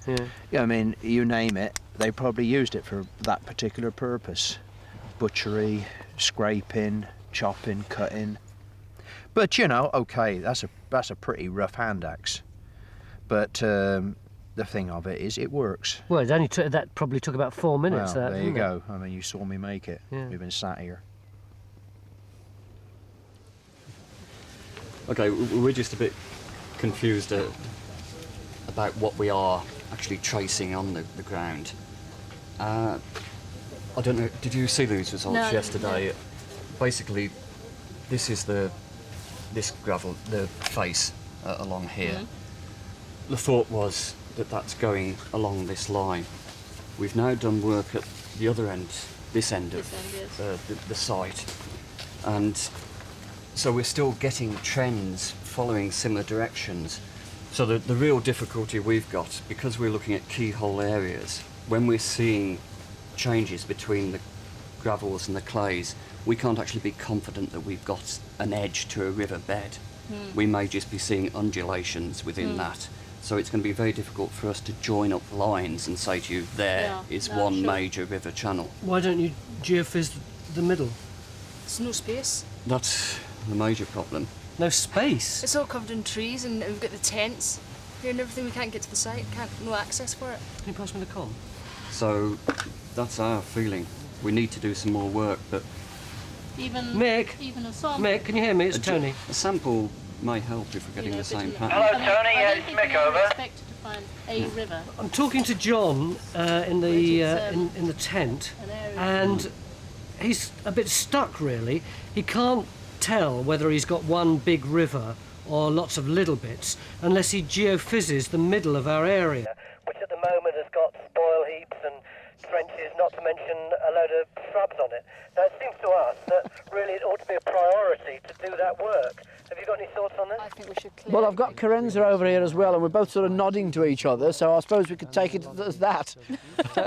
Executive decision. It's a sort of executive decision. I mean, I'm quite keen that we should get you know, as complete a plan so that we can do the reconstructions on the screen of what the landscape was like, and this is all part of the landscape work.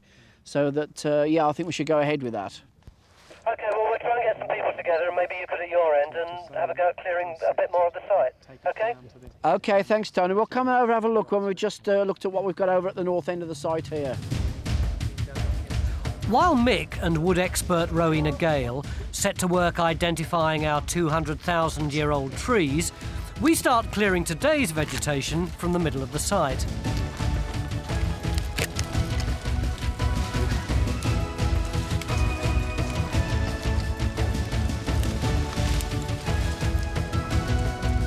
Back in the air shelter, Rowena is trying to match thin slices of the wood samples to slices from modern trees. I hope she succeeds. Here, Tony, chuck that down a minute. Come and have a look at this. You were talking about how sharp a piece of flint is and how much it does it cut in. What do you think of that then? Did you make that flint? Yep, it's just one of the ones I saw when we were sat over there this afternoon. It's amazing, isn't it? Kate, have you seen this before? Ever seen anybody work with a piece of flint on meat before? Well, I haven't, but one of the research students gave a set of flakes, hand axes and things to a local butcher who butchered a roe deer, and the thing he found the best for doing the whole deer without making any mess at all was one flint flake. I believe that. With the whole carcass. Yeah. So, what are you waiting for? I mean, I thought you were making a fire so we could cook this stuff up. Well, I'll stick this on the barbie. First plate away. Just about another 45 we need. Oh, well.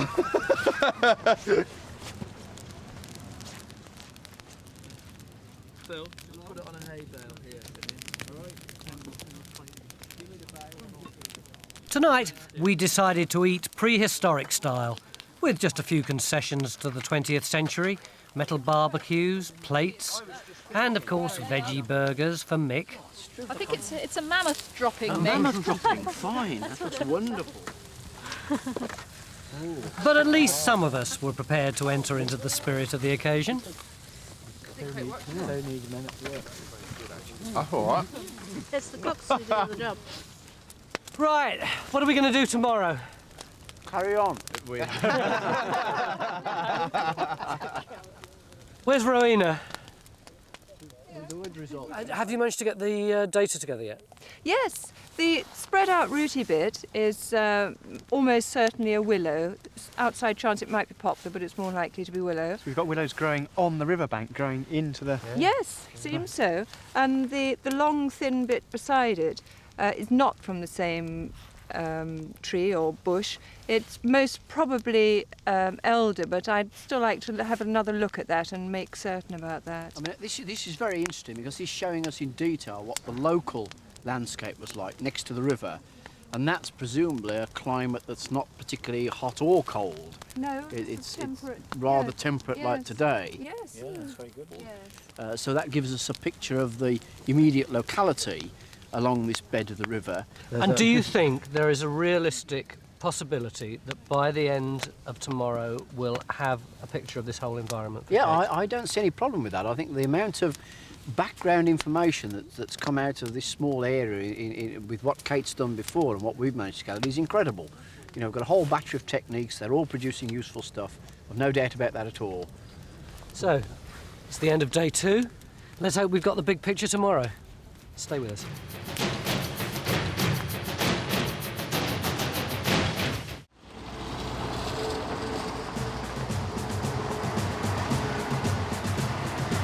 Nine o'clock day 3, and we've been given a helping hand by the owners of the quarry.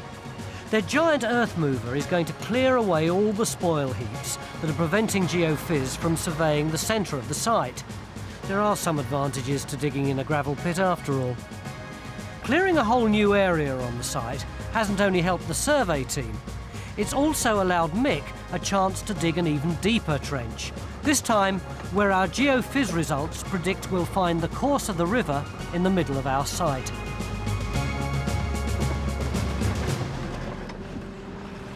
Hang on, John.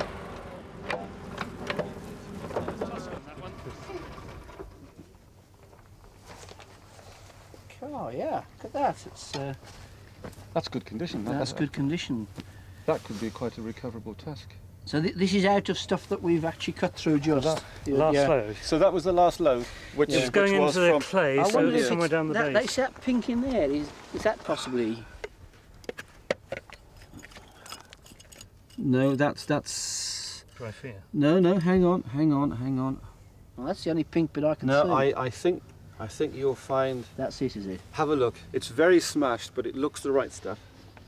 Well, I think we're prepared to sacrifice a little bit, right, to gain the overall picture of the environment and so on. So we ought to carry on with this now, haven't we? Right. Okay. What about this edge we've got here? We saw it in the previous trench we did yesterday. Yeah. If I just move this material back a little bit, you can see that very, very approximately that line there divides clean clay from the gravel. We don't really want to go any more into that, do we? Or do we want to empty that out? Well, the idea is to take the whole thing down to the clay and back, and then we'll see it in section. You'll be able to pick it up and survey it from that. If we can have somebody in with a scale rule and a grid, we'll just take a photograph of this. Yeah. So we have it recorded. Then we'll excavate it out and carry on. Great. So we can now start to plot the course of our river across the site, and we can populate its edges with the animals we've found, like the bison, which Victor's sketching here. The bones we've uncovered this weekend also give us clues as to climate and environment on our site. But by far the best information will come from the insects, molluscs and aquatic life hiding in the soil samples collected by our environmental team, who are now busily washing and sieving the earth from Trench 3. You can put more water in that so you can wash those stones through. Okay. Ah, there's one. Look at the little round one there. Yeah, there's one just there, but there's another one up here. And these are both land snails. And that one down there, the round one's Trichiohispida. It's not very fussy, it lives anywhere. So that's not much use to us, really. Not much use. What about that one? Is that a bit more selective? This one's a Pupilla muscorum. It likes dry grassland, open areas, so it's not a dense woodland. How would we know how far these might have washed? I mean, they're very small and light. I could imagine they could have come a long way. They could wash a long way, but by looking at all the species, we can actually start seeing if it fits in with the other evidence. That's right. So if the species look cohesive and looks like we have a single assemblage from a single environment, and we can combine that with Russell's insect information, and combine it with the wood identifications. And that's the way you can tell the big story. Yeah. That's the way we can get the information, and therefore it's not just this one line of evidence, it's the combination of all the lines of evidence that is really important. And that's what we're beginning to get now. It's really getting very exciting. By this afternoon we should have a really good picture, shouldn't we? I hope so. While Mike sieved today's samples, Russell and fishbone expert Brian Irving were examining yesterday's catch under the microscope. Tony, come and look at this. We've got a story here. Now, Ryan, you explain. Well, I've been looking at the fish bones here, and we do have rather a large species list now. We have a lot of fish here which are still common in the British Isles, but we have three-spined stickleback, pike, perch, eel, bream, gudgeon, dace, chub, roach, so it's rather a long list. What does that tell us about the kind of water that they would have been? Well, all of the bones are from very, very small fish. So with these being so small, it's probably a very, very small water course. And then we've got the eel as well, and Russell made an interesting comment about the eel. Well, the interesting thing about the eel is it spawns in the sea. Yeah. Now, the presence of eels here means, first of all, they could get to the sea, the adults, and it means that the youngsters coming back must have come back on the Gulf Stream. So the Gulf Stream must be washing our west coast at this time, and it's the Gulf Stream which is responsible for our warm climate.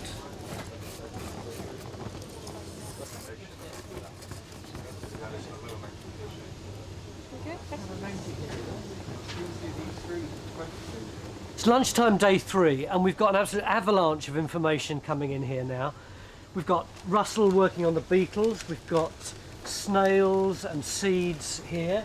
Karenza's doing the mapping. Here's the geophys going into the computer. Victor's working on the animals. Steve's creating a grid which shows us what the riverbank would have been like. And Stuart's plotting everything onto a big plan. And I'm beginning to get a picture of life here 200,000 years ago, that there would have been a big river meandering through here, and the whole landscape would have been a bit like the African savannah, although maybe the temperature would have been a bit more like southern France nowadays. And on the banks there'd have been oak and willow trees, but it wouldn't have been thickly forested, because if you think of the size of the animals that we've been picking up remains of, they would have been the sort of animals which would have bashed down the trees and knocked the trunks into this thick, caked, cracked mud on the riverbank that would have been crawling with frogs and beetles and little snails. It's good, isn't it? But what I don't yet understand is how our early ancestors, Stone Age people, fitted into this landscape. In the centre of our site, Mick's deep trench is complete. Well, how you going on then, John? We've been hearing great things. Yeah, it's been very good. It's a hell of a length now, isn't it? Yeah, it must be close on 65 metres now. It's a really, truly splendid trench. Yeah. Anyway, Anything out of it, that's the exciting thing is this. It's an elephant tooth. Oh, elephant.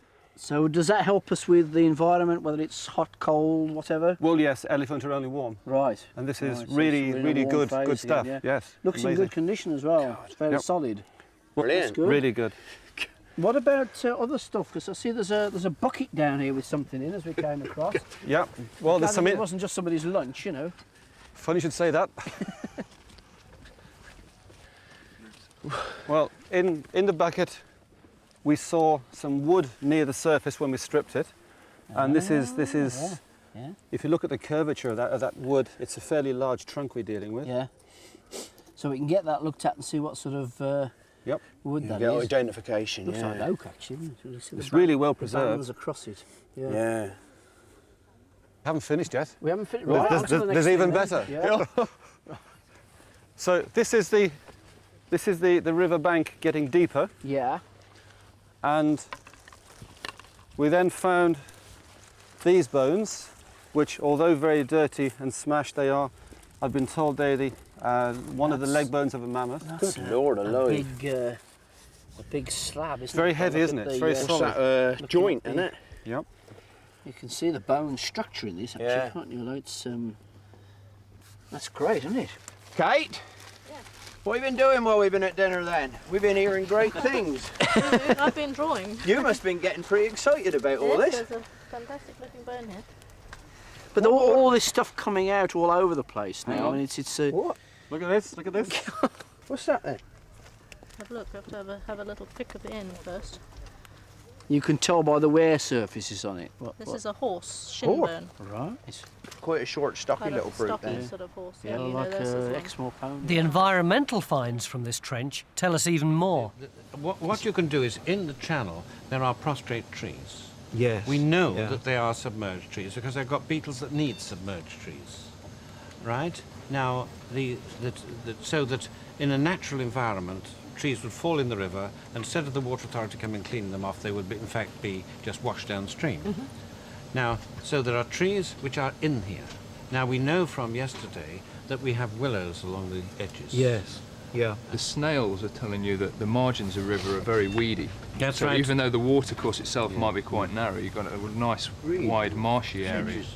Yeah, There's a lot of, that's right, there's a you've got lot of emergent vegetation. That's pondweed right. seeds, things like that. So Yes. you've got quite a lot. It's not a definite boundary this side of the river. You're talking wet, marshy And you've areas. got pond, you've got grading into meadow, Yes. and occasional open tree, I suppose. I Nice would like, greenery at the margins. I would like some good ripples to distinguish the ripples from the Exactly. pools. Exactly. Yeah, yeah. Because there are two clear-cut aquatic habitats.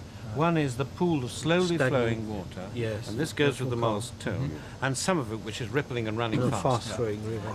Now, the only evidence that I've got are from the caddisflies, and the caddisflies say moving water on a mature stream. Yeah. Now, mature is usually a measure of velocity, not size. But in other words, it's not a trickling stream; it is a proper small river. Okay. But has our final trench proved GeoPhys right? Have they found the edge of our channel? How does this fit with all the stuff when we started, John, you were very...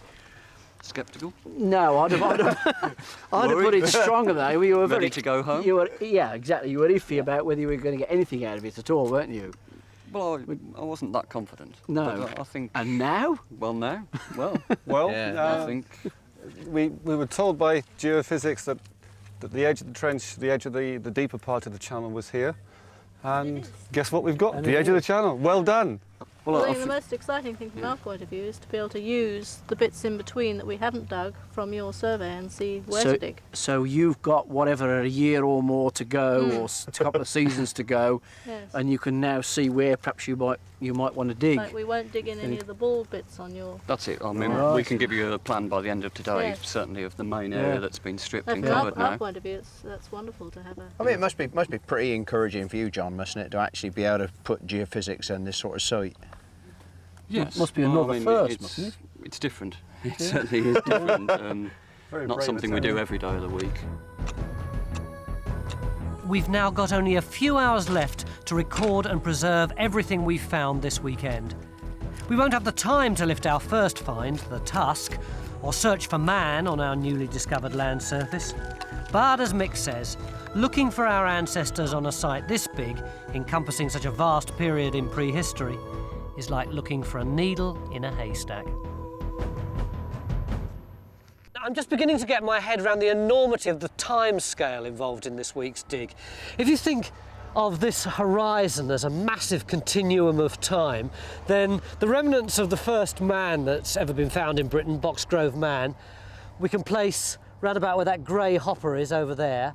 And then there were lots of ice ages and warmer periods and more ice ages until the period that we're looking at this week, the warm interglacial at Stanton Harcourt, is about where that white van is there. And that continued for about 50,000 years until where that yellow digger is. And then there was another ice age and a warm period and another ice age which ended around about where those trees are. That's the beginning of the Middle Stone Age, the Mesolithic, where you saw lots of hunter-gatherers appearing on the scene.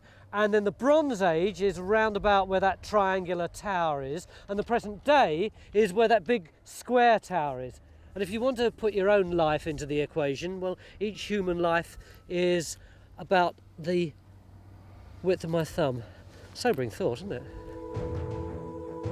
We may not have found man, but we have discovered more than enough to give us a clear picture of the environment here 200,000 years ago. Our geophys survey has clearly given us the channels of our river, we've found at least one intact land surface, and geophys has pointed Kate in the right direction of a second. She can now spend the time she's allowed to remain on this site excavating these former land surfaces. Our environmental evidence shows our river moved through flood to periods of drought in a climate as warm as southern Europe. There were willows in the river margins and a forest of oak and alder on its banks. Kate now knows the animals she's found, the bison, the horse, the mammoth and the straight-tusked elephant, lived as well as died here. And her excavations may yet reveal evidence of human life. Who knows?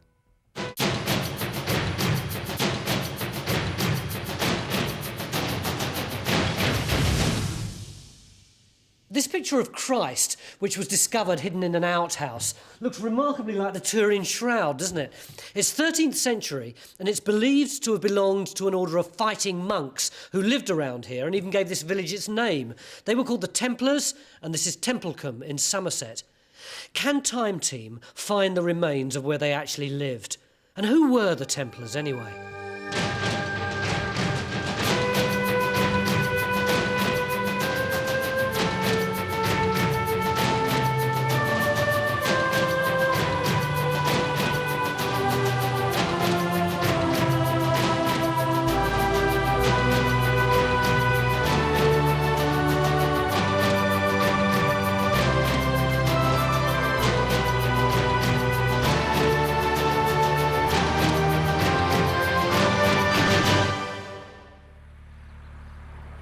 So have a cup of tea, Tone. Cheers. Where do you reckon these Templars might have lived then?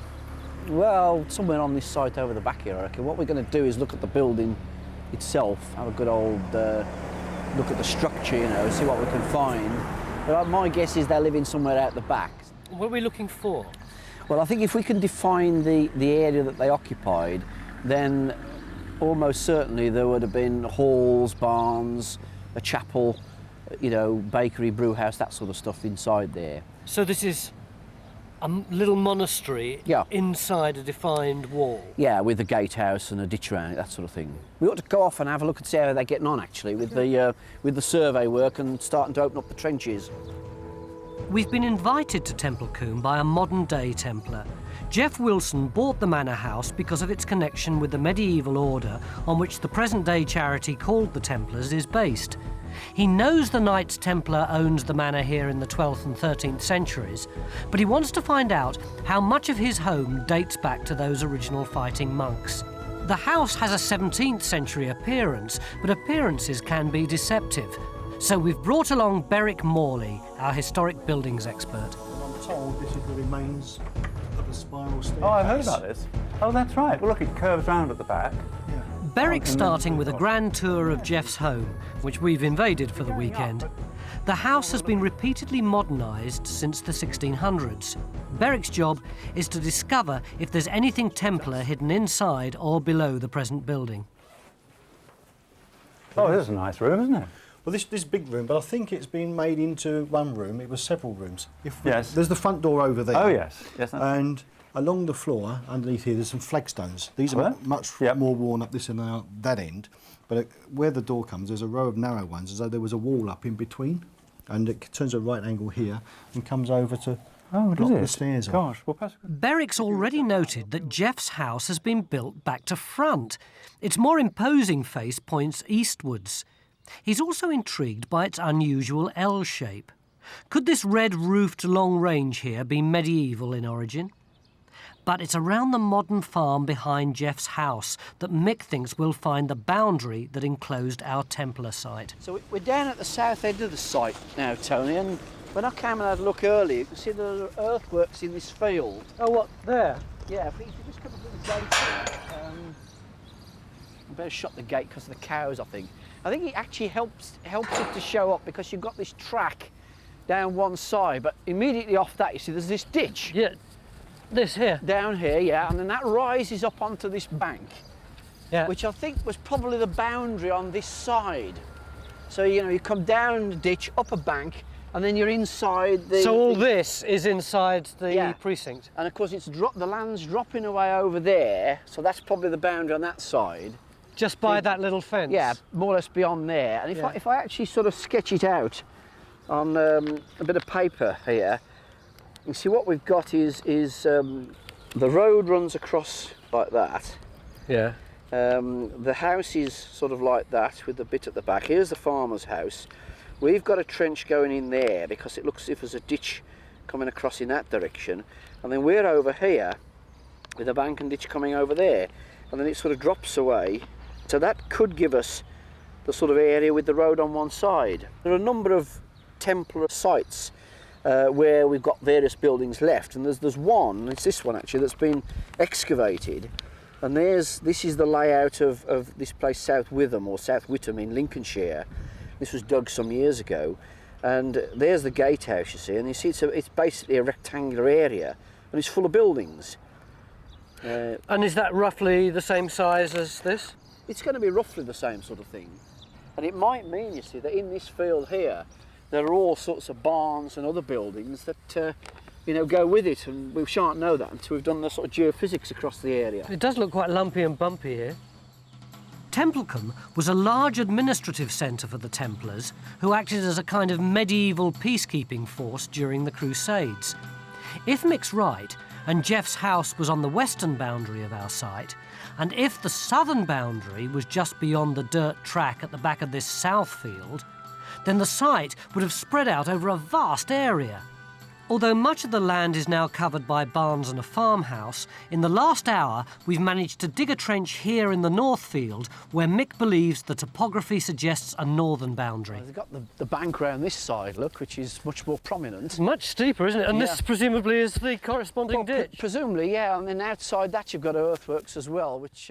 It's clear that down here at the bottom of the north field we seem to have a classic bank and ditch, but is it showing up in our trench? So we're putting a trench in here to establish that this is the boundary wall? Yeah, I mean, hopefully we'd get ditches and walls and banks and so on, you know, with some dating evidence coming out of them. Phil? Phil? How are you getting on? How you doing there, Mick? Well, we're a bit out of touch, so it's looking pretty good, actually. What about this wall down here that's cutting across the trench? Yeah, see, this is something that's... Is that an edge, or is that just very much, coincidence? no, it's very much an edge. Is any finds coming out with Well, this is the most amazing thing about it. When we were machining up through here, and look what we...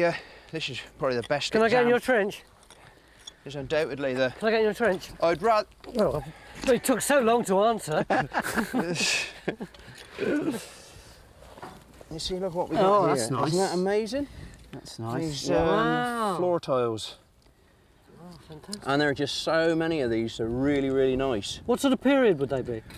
Well, these are going to be sort of 13th century things, aren't they? I mean, it's the sort of thing, these, what they're calling caustic tiles, because it's a clay tile with a pattern put in, and then the pattern is filled up with a different coloured clay slip. Yeah. You can see it in section there, look. And the different families who give money to monastic institutions, they're commemorated or whatever with their coats of arms on the tiles. And these are the sort of things that the church would have had all over the floor, and probably some of the other buildings as well. So have we now definitely established that this bank and the ditch is the outside edge of our precinct? I was afraid you'd ask me that. No, no, I'm afraid not. Well, what have we got in the bottom then, Phil? Well, we've definitely got a ditch down there, but it's nowhere near big enough to be a major defensive ditch. And it's just full up with modern rubbish. So this particular ditch is just a field drainage ditch. So what we thought was the northern boundary at the bottom of the trench here is actually the line of a modern drain. Still, it seems we may have better luck at the top. Carenza's discovered a reference to a chapel here. Could it be Templar? The Ordnance Survey record shows us where the chapel was, which is obviously just here, where it was on this 1887 map. We know that the chapel was here in the 19th century. Yes. And this is a photograph of what it must have looked like then. What we'd like to try and work out is whether that chapel is likely to have been the medieval chapel, it's been pulled down now, and it was pulled down because it had been decided it wasn't a medieval chapel. We know that the Templars had a chapel here in 1309 when one of the brothers was admitted around that date. There's also a priestly connection that goes right the way back to the Domesday Book, in fact, 1086. So there is a nice clerical connection right the way through, which would suggest, at any rate, that there's been a chapel here, not necessarily on exactly the same site, but could be. So we know there was a medieval chapel here. What we don't know is whether this building that was called a chapel in the 19th century was that medieval chapel. Oh, get Beric to have a look at those, because if we could just cite the chapel, I mean, that would be a major achievement. Sure, that would be nice to do that. Absolutely. See you later. OK. Meanwhile, Beric summoned us to the long range of the manor house, where he's found a beam he believes could be Templar in date. That's some beam, isn't it? It certainly is. Certainly is. Goes right across this building. We're in the range that runs back from the main house on the front, on the roadside, and this I call service range. Now, what work I've been doing on both ranges suggests that both of them were actually very, very largely rebuilt in the early 17th century. That's not much use to us, is it? Well, it isn't, but that's why I brought you here, because this fireplace, supported by the beam with this whopping great flue above it, great chimney flue, is much more the sort of thing you'd find in a medieval place. And it's just possible that this is medieval that's incorporated and retained in the late upper house. So we find that out through dendrochronology? That's right, which is why we've got a dendrochronologist with us. Well, OK then, Robert, what do you think? Where are we going to go with it? Well, unfortunately, this lower timber is not oak, it's elm, and we can't date elm at all. There's no reference chronologies. Right. However, there is this beam up above, and that looks like oak, and that looks a much greater possibility. It's embedded in the fireplace as well, so it's not likely to be put in later, is it? That's right. So what you're going to do is you'll drill a hole into the wood and you'll have a look at the rings, and then you'll compare those rings with ones that are already dated on the computer. That's right. Yes, and what I'll do is actually take about a core that's about the size of a pencil out of this timber here. I am a little bit sceptical. Last time we used dendro, it took a long time before the results were processed. Are we going to get it by day 3? Oh, certainly by day 3, yes. I'll work from site here and transmit all the data back to the laboratory at Nottingham, and the computer there will churn it out overnight, and probably, maybe even by this evening, but probably by tomorrow, we'll have a result. Either it might date, but it might not. We have to bear that in mind. The core Robert takes from this beam will contain a series of rings. Each year of a tree's life is marked by a ring in its trunk, and the width of that ring is determined by the climate. The pattern created is unique to a particular time period, making it easy to date. Robert can compare the ring pattern found in this timber to thousands of others via a massive computer database. If a match is found, then we'll know the date when this tree was cut down. Let's hope it was felled in the 13th century. I know that the Knights Templar were set up in order to protect pilgrims who were on their way to the Holy Land during the time of the Crusades, and they were called the Templars because the two people who started the order lived in the shadow of the temple in Jerusalem. But what the heck were they doing with a big place here in Somerset, which is, after all, a few thousand miles away from Israel? True. Well, in order to finance their operations, they needed to attract to themselves grants of great estates. They needed little administrative centres from which to collect in the rents and make sure everything was ticking over. And at Templecombe, they planted what they called a preceptory, of which there were many all over the country. And would this have been a big place? Well, unfortunately, only 3 knights at any one time seem to have been operating here, the preceptor and 2 others.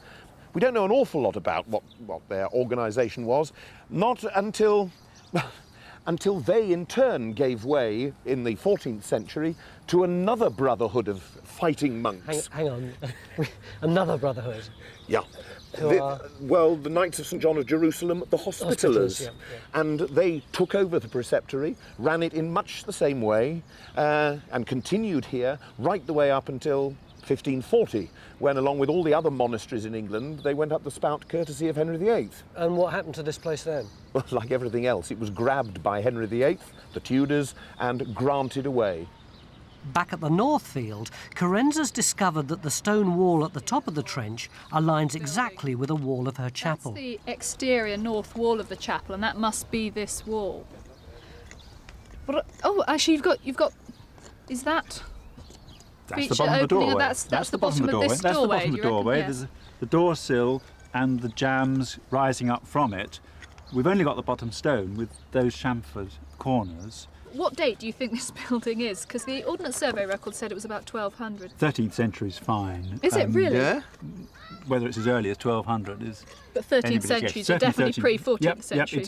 Yep, it's a good two-centred arch, so that they're two arcs of a curve, and they actually centred on the opposite corners. So it's pretty well an equilateral triangle. But it is starting to come together. I'm really pleased we've actually managed That to is date quite that amazing. That's looking good, isn't it? What is it? You can see the doorway there that you can see on the photographs. Beric assures me this is 13th century. This is Templar. Hey, great. That's great. Yeah. Day one. Day one.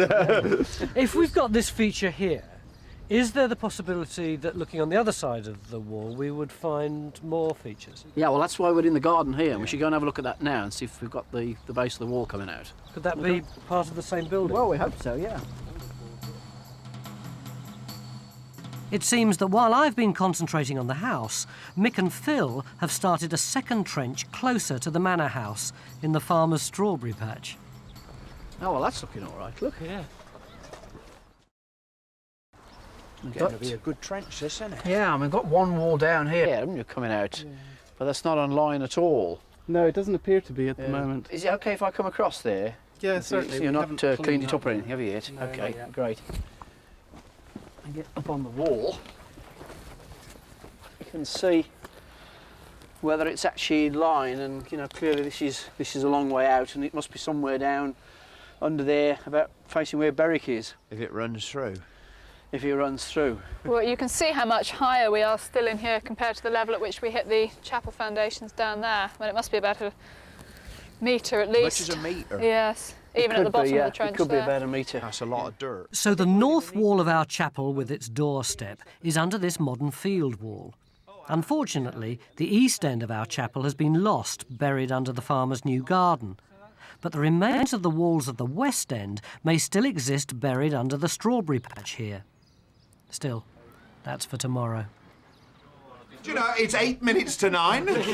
Sorry about that. Oh, we had a cheerful party. Cheers, everybody. Cheers. Cheers. 13 hours we've been getting. Have you got on then, John, with the geophysics? Basically, we need to do more work tomorrow. We've gone into the central area. There's no sign of any structures yet. I think that means that we go on with the main trench that runs down the slope, and perhaps we'll open up another trench on the south side just to see what that boundary's like there. Whether we do anything around the house, I think, depends a lot on what the dendro date is. You know, whether we're dealing with somewhere with a medieval structure into or not. I don't know if we can find that out at all. I'll give him a shout. Hello, anything, Robert? Yes, I am.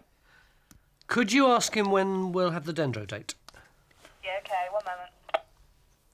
I mean, if we knew that it was... He's on his way to you now. If we tough, that's brilliant. If we knew we were dealing with anything of a medieval building, yeah, we probably wouldn't need to dig next to it to look at the foundations. But if that's not the case, we'd have to rethink it. It affects the whole planning, and we've got something to go on, and we know where to dig. Here's the man. Welcome, Robert. I'm not sure about it. I'll take that in a minute. Okay. I'll see whether I deserve it or How not. have you got on? What I've done is taken the 6 samples and tried to get the computer to combine them where they match, if they match, and then compare that with something like 240, 250 reference chronologies covering the whole of the country from about 900 AD to sort of 1990. So what have you got? Right. Well, I wanted to. I like to build up a bit of tension. So I suggest that the timbers, all the timbers in that range, were felled in the period sometime between, let's say, 1610 and about 1615. Probably no later than 1620. Mind you, of course, we're dating the range. Now, it's an archaeological question as to whether the date of that range relates to the date of the house or any part of the house. Well, whatever. It's not Templar. And end of day one. And I think probably the one thing that most of us would have put money on was that fireplace would have been medieval. Never mind, we've got loads of evidence outside. We've got the tiles and we've got our window ledge or doorway, whatever it is. So already we've got a lot of evidence of the Templars. Let's find out what happens tomorrow down at the strawberry patch. That is a pity. Beginning of day 2, about 9 o'clock in the morning. Everyone's jumping up and down with excitement. Apparently there's something in the strawberry patch. Oh, if you're wondering what this bouncy castle thing is, it looks like it's going to tip down with rain any minute, so they've stuck that over it to keep everything dry. Mick, what's going on? Well, big stones turn up overnight. Oh, so we're just debating what they are. What do you reckon? Well, it's a bit high up in the sequence, we thought, didn't we? That's right. It's a good deal higher. Remember the floor levels that we were expecting, given the doorway into the chapel on the other side of the wall. They're still a metre down, so we're a long way up in terms of the level of the ground, and therefore a good deal later. It's pretty impressive. Well, we've got to sort out what its relationship is to the other wall below it, you see, towards where Pete is. We suspect it's going to be a whole series of walls, but we've got to try and relate it to the existing boundary walls, which we've seen outside are medieval in their foundation. Yeah. We may have more stuff like that. You've got a print out of that? Yes, we're just trying to see whether we've actually got the colouring right. Yes. So in the kitchen, our medieval ceramics expert Eleanor Murphy is piecing together a floor from the tiles out of Trench 1. That's what it was like when the glaze was off, but there's another one that we've got. You see, it's a much greener colour, so I think you're fairly near that. We've got quite a few plainer ones as well. Would there have been a sort of, perhaps a checkerboard pattern around the edge? They might be, or you might have had a floor somewhere, but I don't think so from what we've picked up now, which was just alternate colours plain. But Eleanor isn't the only expert looking at floors today. Oh yes. Building plate on there. The idea was... Berwick's intrigued by the pattern of stone slabs on the sitting room floor here. Jeff believes they show an earlier and completely different room plan from that of the present house. But Berwick has found the ghost of these earlier wall plans repeated upstairs in the 17th century joists under the present floorboards.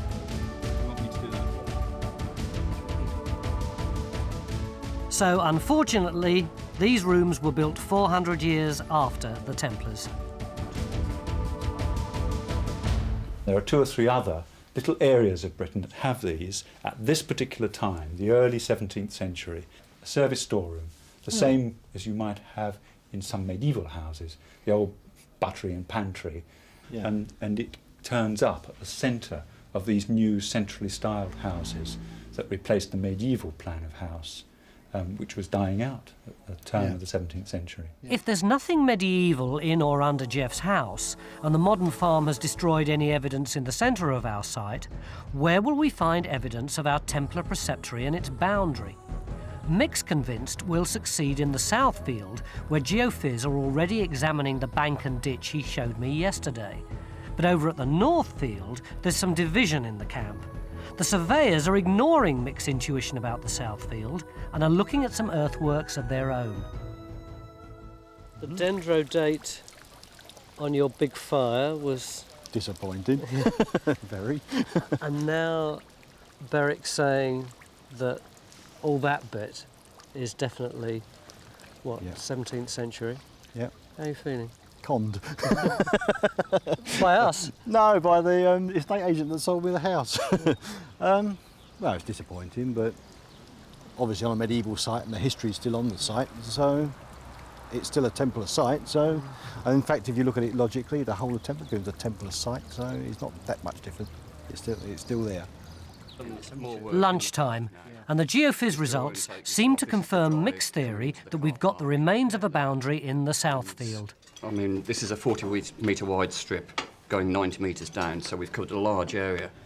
These might be structures, but I'm not sure. The main thing of interest is this clear line coming through. Is that the one that And shows us a slight earthwork? It partly coincides with the slight earthwork, but it's not straight on top.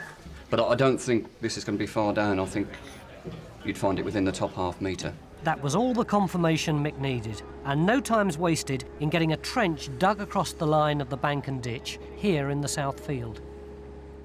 Robin. Hello. Tony. Well, actually, I wanted to ask you whether the Templars really were knights in shining armour, but I think you've answered the question for me. Well, the situation was that you've got this conjunction of monk and knight. Total lack of show, and also lack of maintenance in terms of personal appearance. They didn't adorn themselves, took no heed of their appearance, were often unwashed, their hair covered with dust and their faces burnt by the sun. So you've got a very simple display in terms of the way in which they went into battle. Even though these people were the younger sons, often of aristocratic families, tracing them back to their grandparents to make sure, you know, they were of pure descent, knightly descent, they didn't have their own heraldry on their shields, just the simple red cross on the white background. And this impractical white mantle which they had to indicate that they'd given up the dark life and entered on a life of celibacy, but terribly impractical when you were going into battle in the heat of the Mediterranean. Even though they were scruffy, though, they were religious. Incredibly religious. I mean, we've got here the most sophisticated rule book which knocks the Road Traffic Act into the shade. You often hear about the Crusaders being debauched and drunken. Was that true of the Templars? Well, certainly no Templar who followed the rule could afford to do that, could indulge in that kind of behaviour. I mean, we know they drank, yes. We've got details here in Templecombe in 1338 of them in 1 year brewing 78 quarters of grain to produce beer. But then everyone drank beer and wine. I mean, otherwise they died. If you drank the water, you'd add it. Now, there's only one thing guaranteed to drag Phil out of a trench, and that's a good pint. So it isn't surprising that he volunteered to find out how the Templars would have brewed this medieval ale. Well, we've got to wait till the temperature gets right. Yeah? Yes. Do we need a thermometer for that? Well, we haven't got a thermometer, not in days when this beer was that's made. what they did. No. So what we've got to do is to look until we can see our reflection in the water. Yeah? Right? And then that's the right temperature. I can see my reflection in the water now, look. And it's so the temperature of the water is right. What temperature would that be then? That temperature would be about 150 degrees Fahrenheit or 65 degrees centigrade. Oh, God, look at that. It really works. So this process is what we're doing now is called the mashing. That's right, it's mashing, yeah. And that's simply putting the grain into the water. Into the water and soaking out the maltose sugar from the grain. From the grain? Yeah. OK, so what do we do? Well, we just... Shall we take that? Yeah, dip them in slowly and I'll stir it around. God, it is like making porridge, isn't it? Can you smell that malt? Oh, God, yes. Do you know what the average consumption was? Sometimes between 1 gallon and 2 gallons a day. Yeah? Food, yes. Because it was such an essential drink. It was essential. You couldn't drink water because if you drank water, you were likely to get typhoid. And so the water in brewing has been boiled, perfectly pure to drink. Yeah.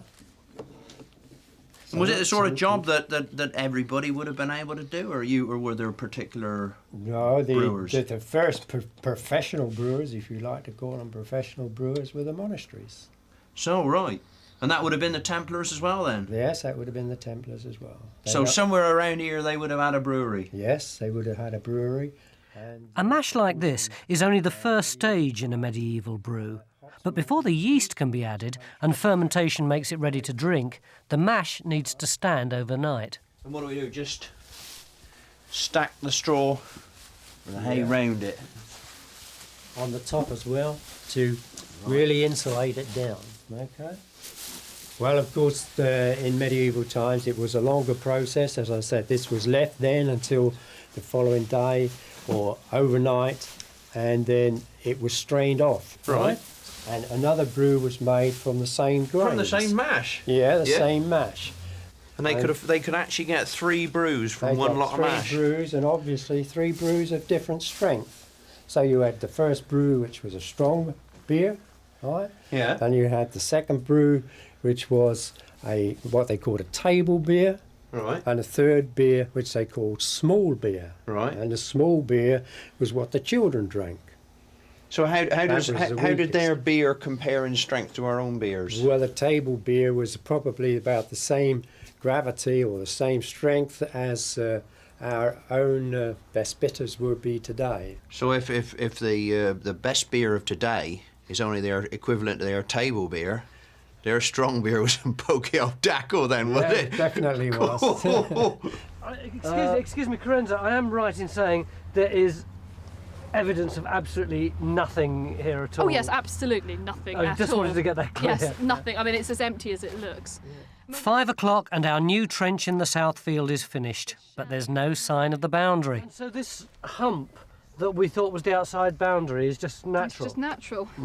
Why About did the you... bottom here, Mick? I think we have an answer for this. Yeah, this is a land drain, isn't it? This is a land drain. This is a fairly modern clay pipe. That's all it is here. So we have absolutely no evidence at all That's right. of the boundary Yeah. of the settlement. Well, not here. I mean, what I think we ought to look at now is there's another Yeah. sort of linear feature about 60 metres that way, just in front of this field boundary, which runs more or less parallel with that field boundary before the barns. And I think we might as well have a look at Then that. why did you dig a trench here? Well, Mick thought it. Well, yeah, we agreed. Well, this is the most prominent feature on this side of the site, and you know, it's sort of almost on the edge where it drops away. It was a logical place to put a wall and a ditch.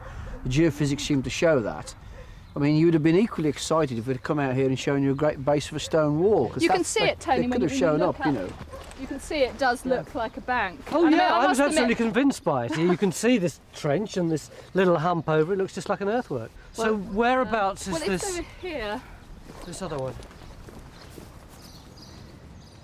When you've got a trench like that, yeah.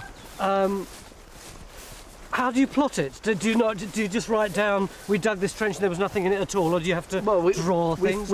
We fix its position, which Stuart will do, and we'll put things like the field drain on back of the bank and so on, basic dimensions, and then we'll have a record in the report that says it produced no finds, no structures, but you know, there's then a record of it in case anybody else interprets it in a particular way. Somebody might come along, look at that as an earthwork again, and think it was part of a boundary. It does mean that in archaeological terms we don't have to allow for that now. It's not part of the picture at all. It's quite nice. We have eliminated. This is the next. Well, what I reckon is the next. You see. You can see there's a scarp It's coming up. running You're across actually. You down look there, on look. this side, Tony. You look down here. You can see there's a drop down and a slight rise up again. It's where I am here. Just this tiny little dip down to here, and then I'm going down it. Look. Yeah. So if we do the same again across that, yeah? Yeah.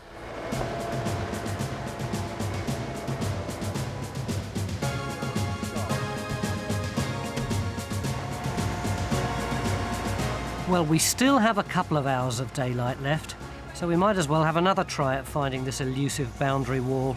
Let's hope we have better luck this time.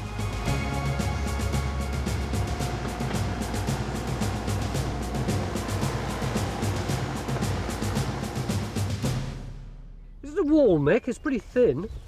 No, I suspect it's actually an early form of field drain. You know, where they've just dug a trench and they put stones in to help the field, you know, keep the water off the top. Like the one in the other trench, only a bit earlier. That's exactly it. I don't think we've had a great deal of success in this field, really. So we have no idea where the outside boundary of the settlement is. What are we going to do about it? We've no idea where. I don't think we've got an edge anywhere, but we've now got a number of structures around in the middle. I was hoping that by now we would. That's the right way around. If we do it like that, look. And what we've actually got now is that this isn't, that because of the Berwick survey and the dendro date is later. Yeah. We've got the chapel at the top, and we've got other structures coming out of the trench down here. So that the centre of gravity, if you like, has moved to something like that. Yeah. It's a smaller complex and much further north. And much closer to the village, yeah. 32 hours ago, finding two sides of the boundary to our preceptory seemed the easiest part of our task this weekend. Now it seems the most difficult in the time left to us. Well, I haven't got much choice. I'll have that one. No, that other one. It's the end of another long day. And Phil's grain beer is about the only Templar-related thing to come out of today's labours. But at least it means we've got something to drown our sorrows with. Here we go. Which one's this, Phil? Day 3, and we're right back where we started in Trench 1, although, as you can see, it's been raining a bit overnight. I think we've all just about decided that the house over there is a red herring, if you see what I mean. And the only bit of medieval that we've got is around here. The big problem is, where is the boundary to the whole monastic complex? We've stopped looking right over there, and now we're beginning to look over in this area. As you can see, GeoPhys and the surveyors are already out in that field looking for it. And it's quite interesting because I learnt last night that that's where they've been telling the archaeologists that we should have been looking all the time. But that's time, team. Down here as well. Back in the house, tempers are frayed and egos bruised.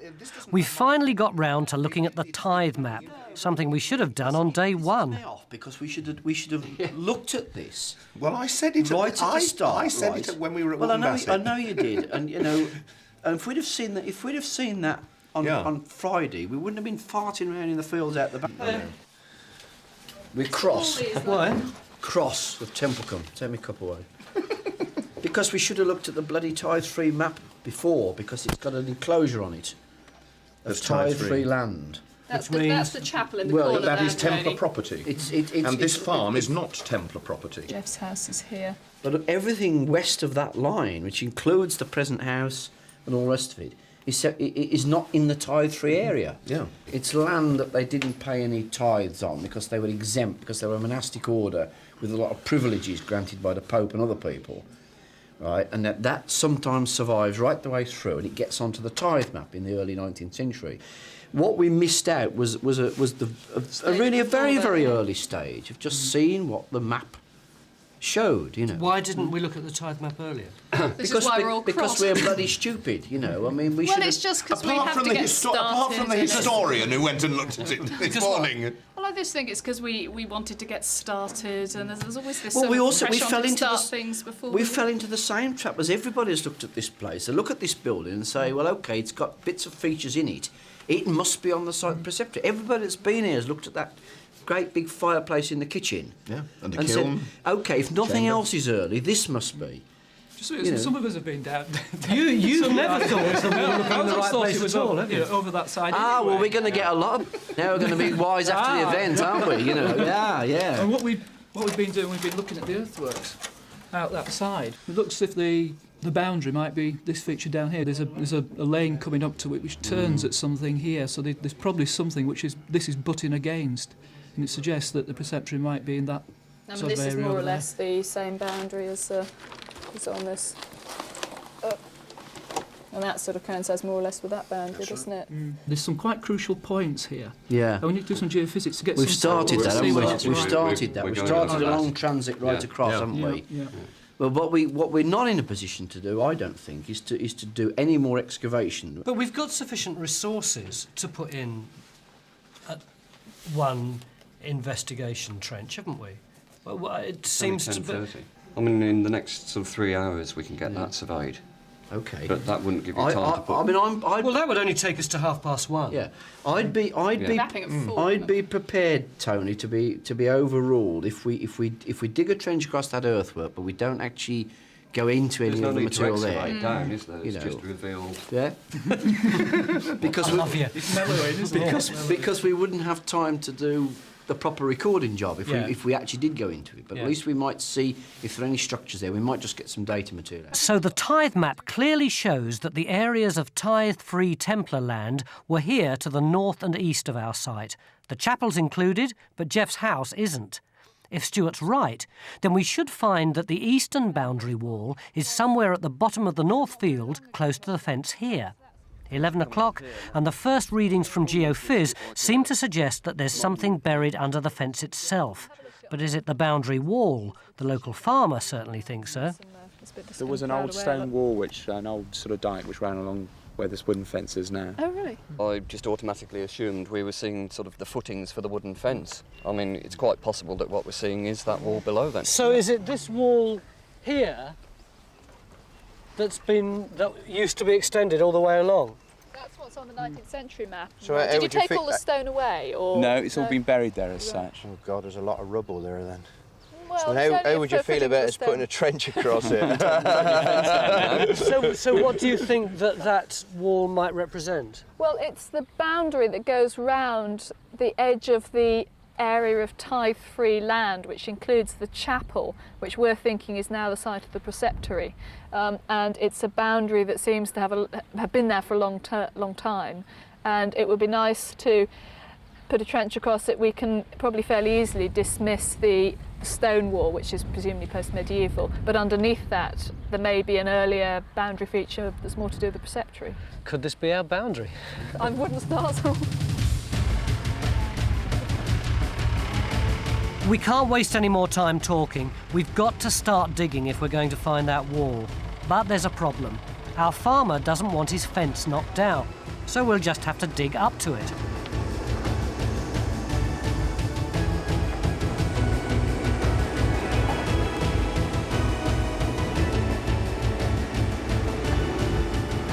At last, luck's on our side. Our resighted trench has revealed a wall, a good 6 feet away from the fence.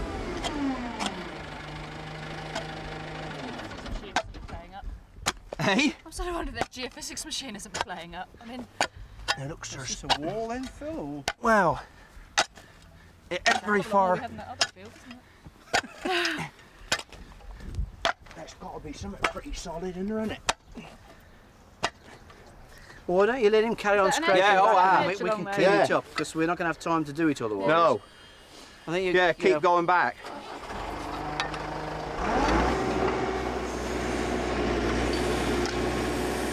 Meanwhile, Robin and I were off to church.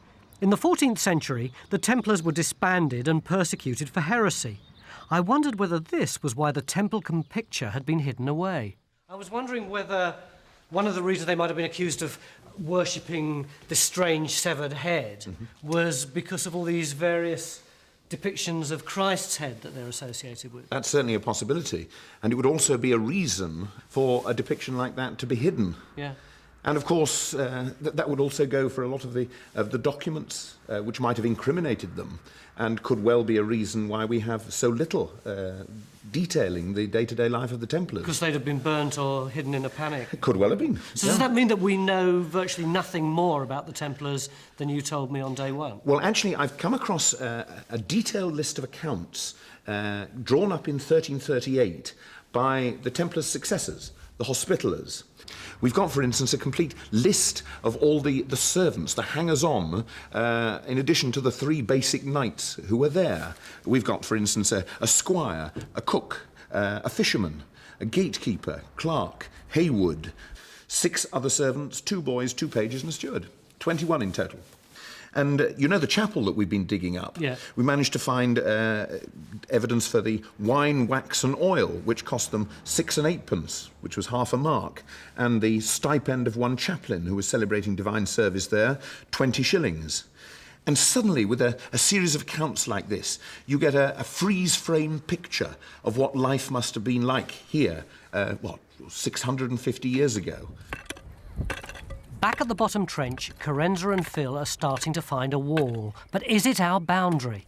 I mean, if that is the frontage there, that should peel off quite nicely, I think, shouldn't it? And that's just tumble. There's that one, yeah. It's a fallen down wall that you're pulling away there. Do you want me to clean that up? It's looking a lot better along there, though, isn't it? Well, oh, Phil, that's all going straight down there, isn't it? Coming. Let's see if I can get in here. There we are. Yeah, you can see that quite clearly, the edge of that. What's the pottery here, Phil? Yeah. Oh, that's better, isn't it? Oh, God, that's medieval, isn't it? Base, isn't it? Yes. Yes. Yeah, just got a tip, just going down there's towards the, yeah, there's the there's the side of the pot, and there's the base of it. Brilliant. It's a nice big piece, that is. It's that nice sort of gritty fabric again, isn't it? Same as that tiny little bit we found just there. What do you reckon then for the date, apart from medieval? Well, it looks, I mean, that could be 12th century, couldn't it? I don't think there's any problem yeah, with that. I suppose that is 12th, really. 13th century, yeah. Something a bit difficult with the old courser wares, isn't it? It is, yeah, and we haven't got a room, so it's not very diagnostic, but I would perfectly happy as that. I'd be happy with that. 12th century, brilliant. I'm very happy to find it all together. It's bang it in the forestry. It's a bit bigger than the other bit we found. Still, 2 pieces of pottery, we've got major assemblage here by this. Yep, we've got another bit. Another bit? Yeah, same old stuff. Oh, Look brilliant, at that. yeah. Exactly same, isn't it? Dark black stuff with this sort of grit in it. We've sort of trebled virtually our medieval pot content. Isn't that nice? You've got the reddish inside bit there and the black outside where you've got sort of cooking burning. Brilliant. Brilliant. That's all right then. This is looking like we've found our boundary wall. So how could Geophys have missed it? You know, you said it was at 6 metres, but you thought it was the fence. Yeah. Well, this is actually 6 metres. Oh, it is.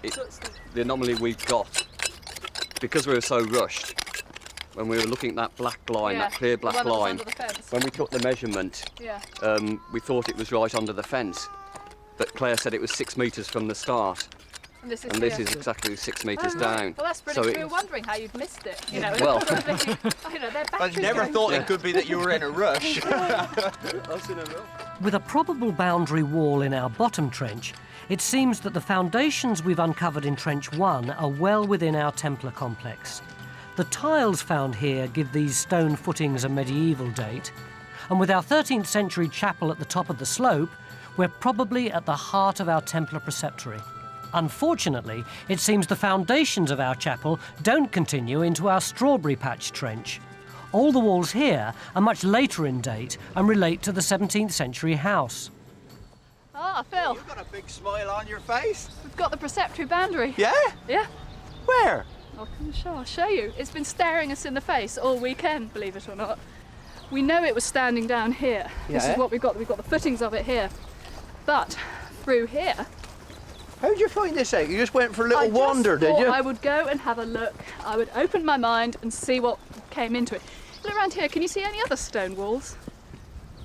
Stone walls? All hedges, aren't they? Yeah. The field boundaries around here are all hedges. This wall, carrying on here. Oh, what? Exactly the same makeup.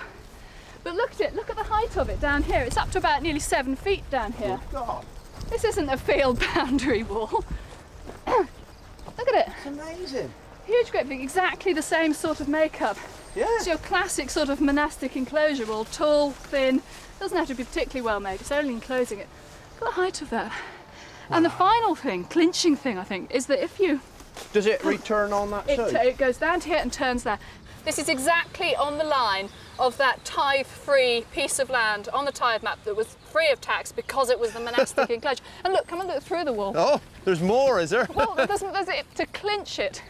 When you look through here, through the gap in this wall, you can see how much higher the ground is that side than this side. This wall's been here for a long, long time for that much ground to have built up against it.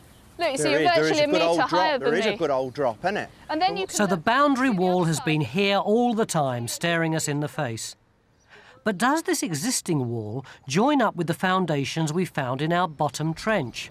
Is this wall the boundary to the Templar complex? I think it must be. You know, to find a wall like that, and you can see it's a good old width. That it's a metre or more in width. It ties up exactly with the one surviving piece of wall behind us. It hasn't appeared on any of the later maps and so on. That it's bang where it should be in terms of the boundary of the tithe-free area. Clearly the boundary of the tithe-free land is more or less the other side of those barns, across to the vehicles up there. And over by where the inflatable is? Yeah, up in the corner there, and we're down this wall down here, and somewhere across under that big mound of soil at the back. And then we pick up the wall underneath us, and it's coming across down in our trench here and across there.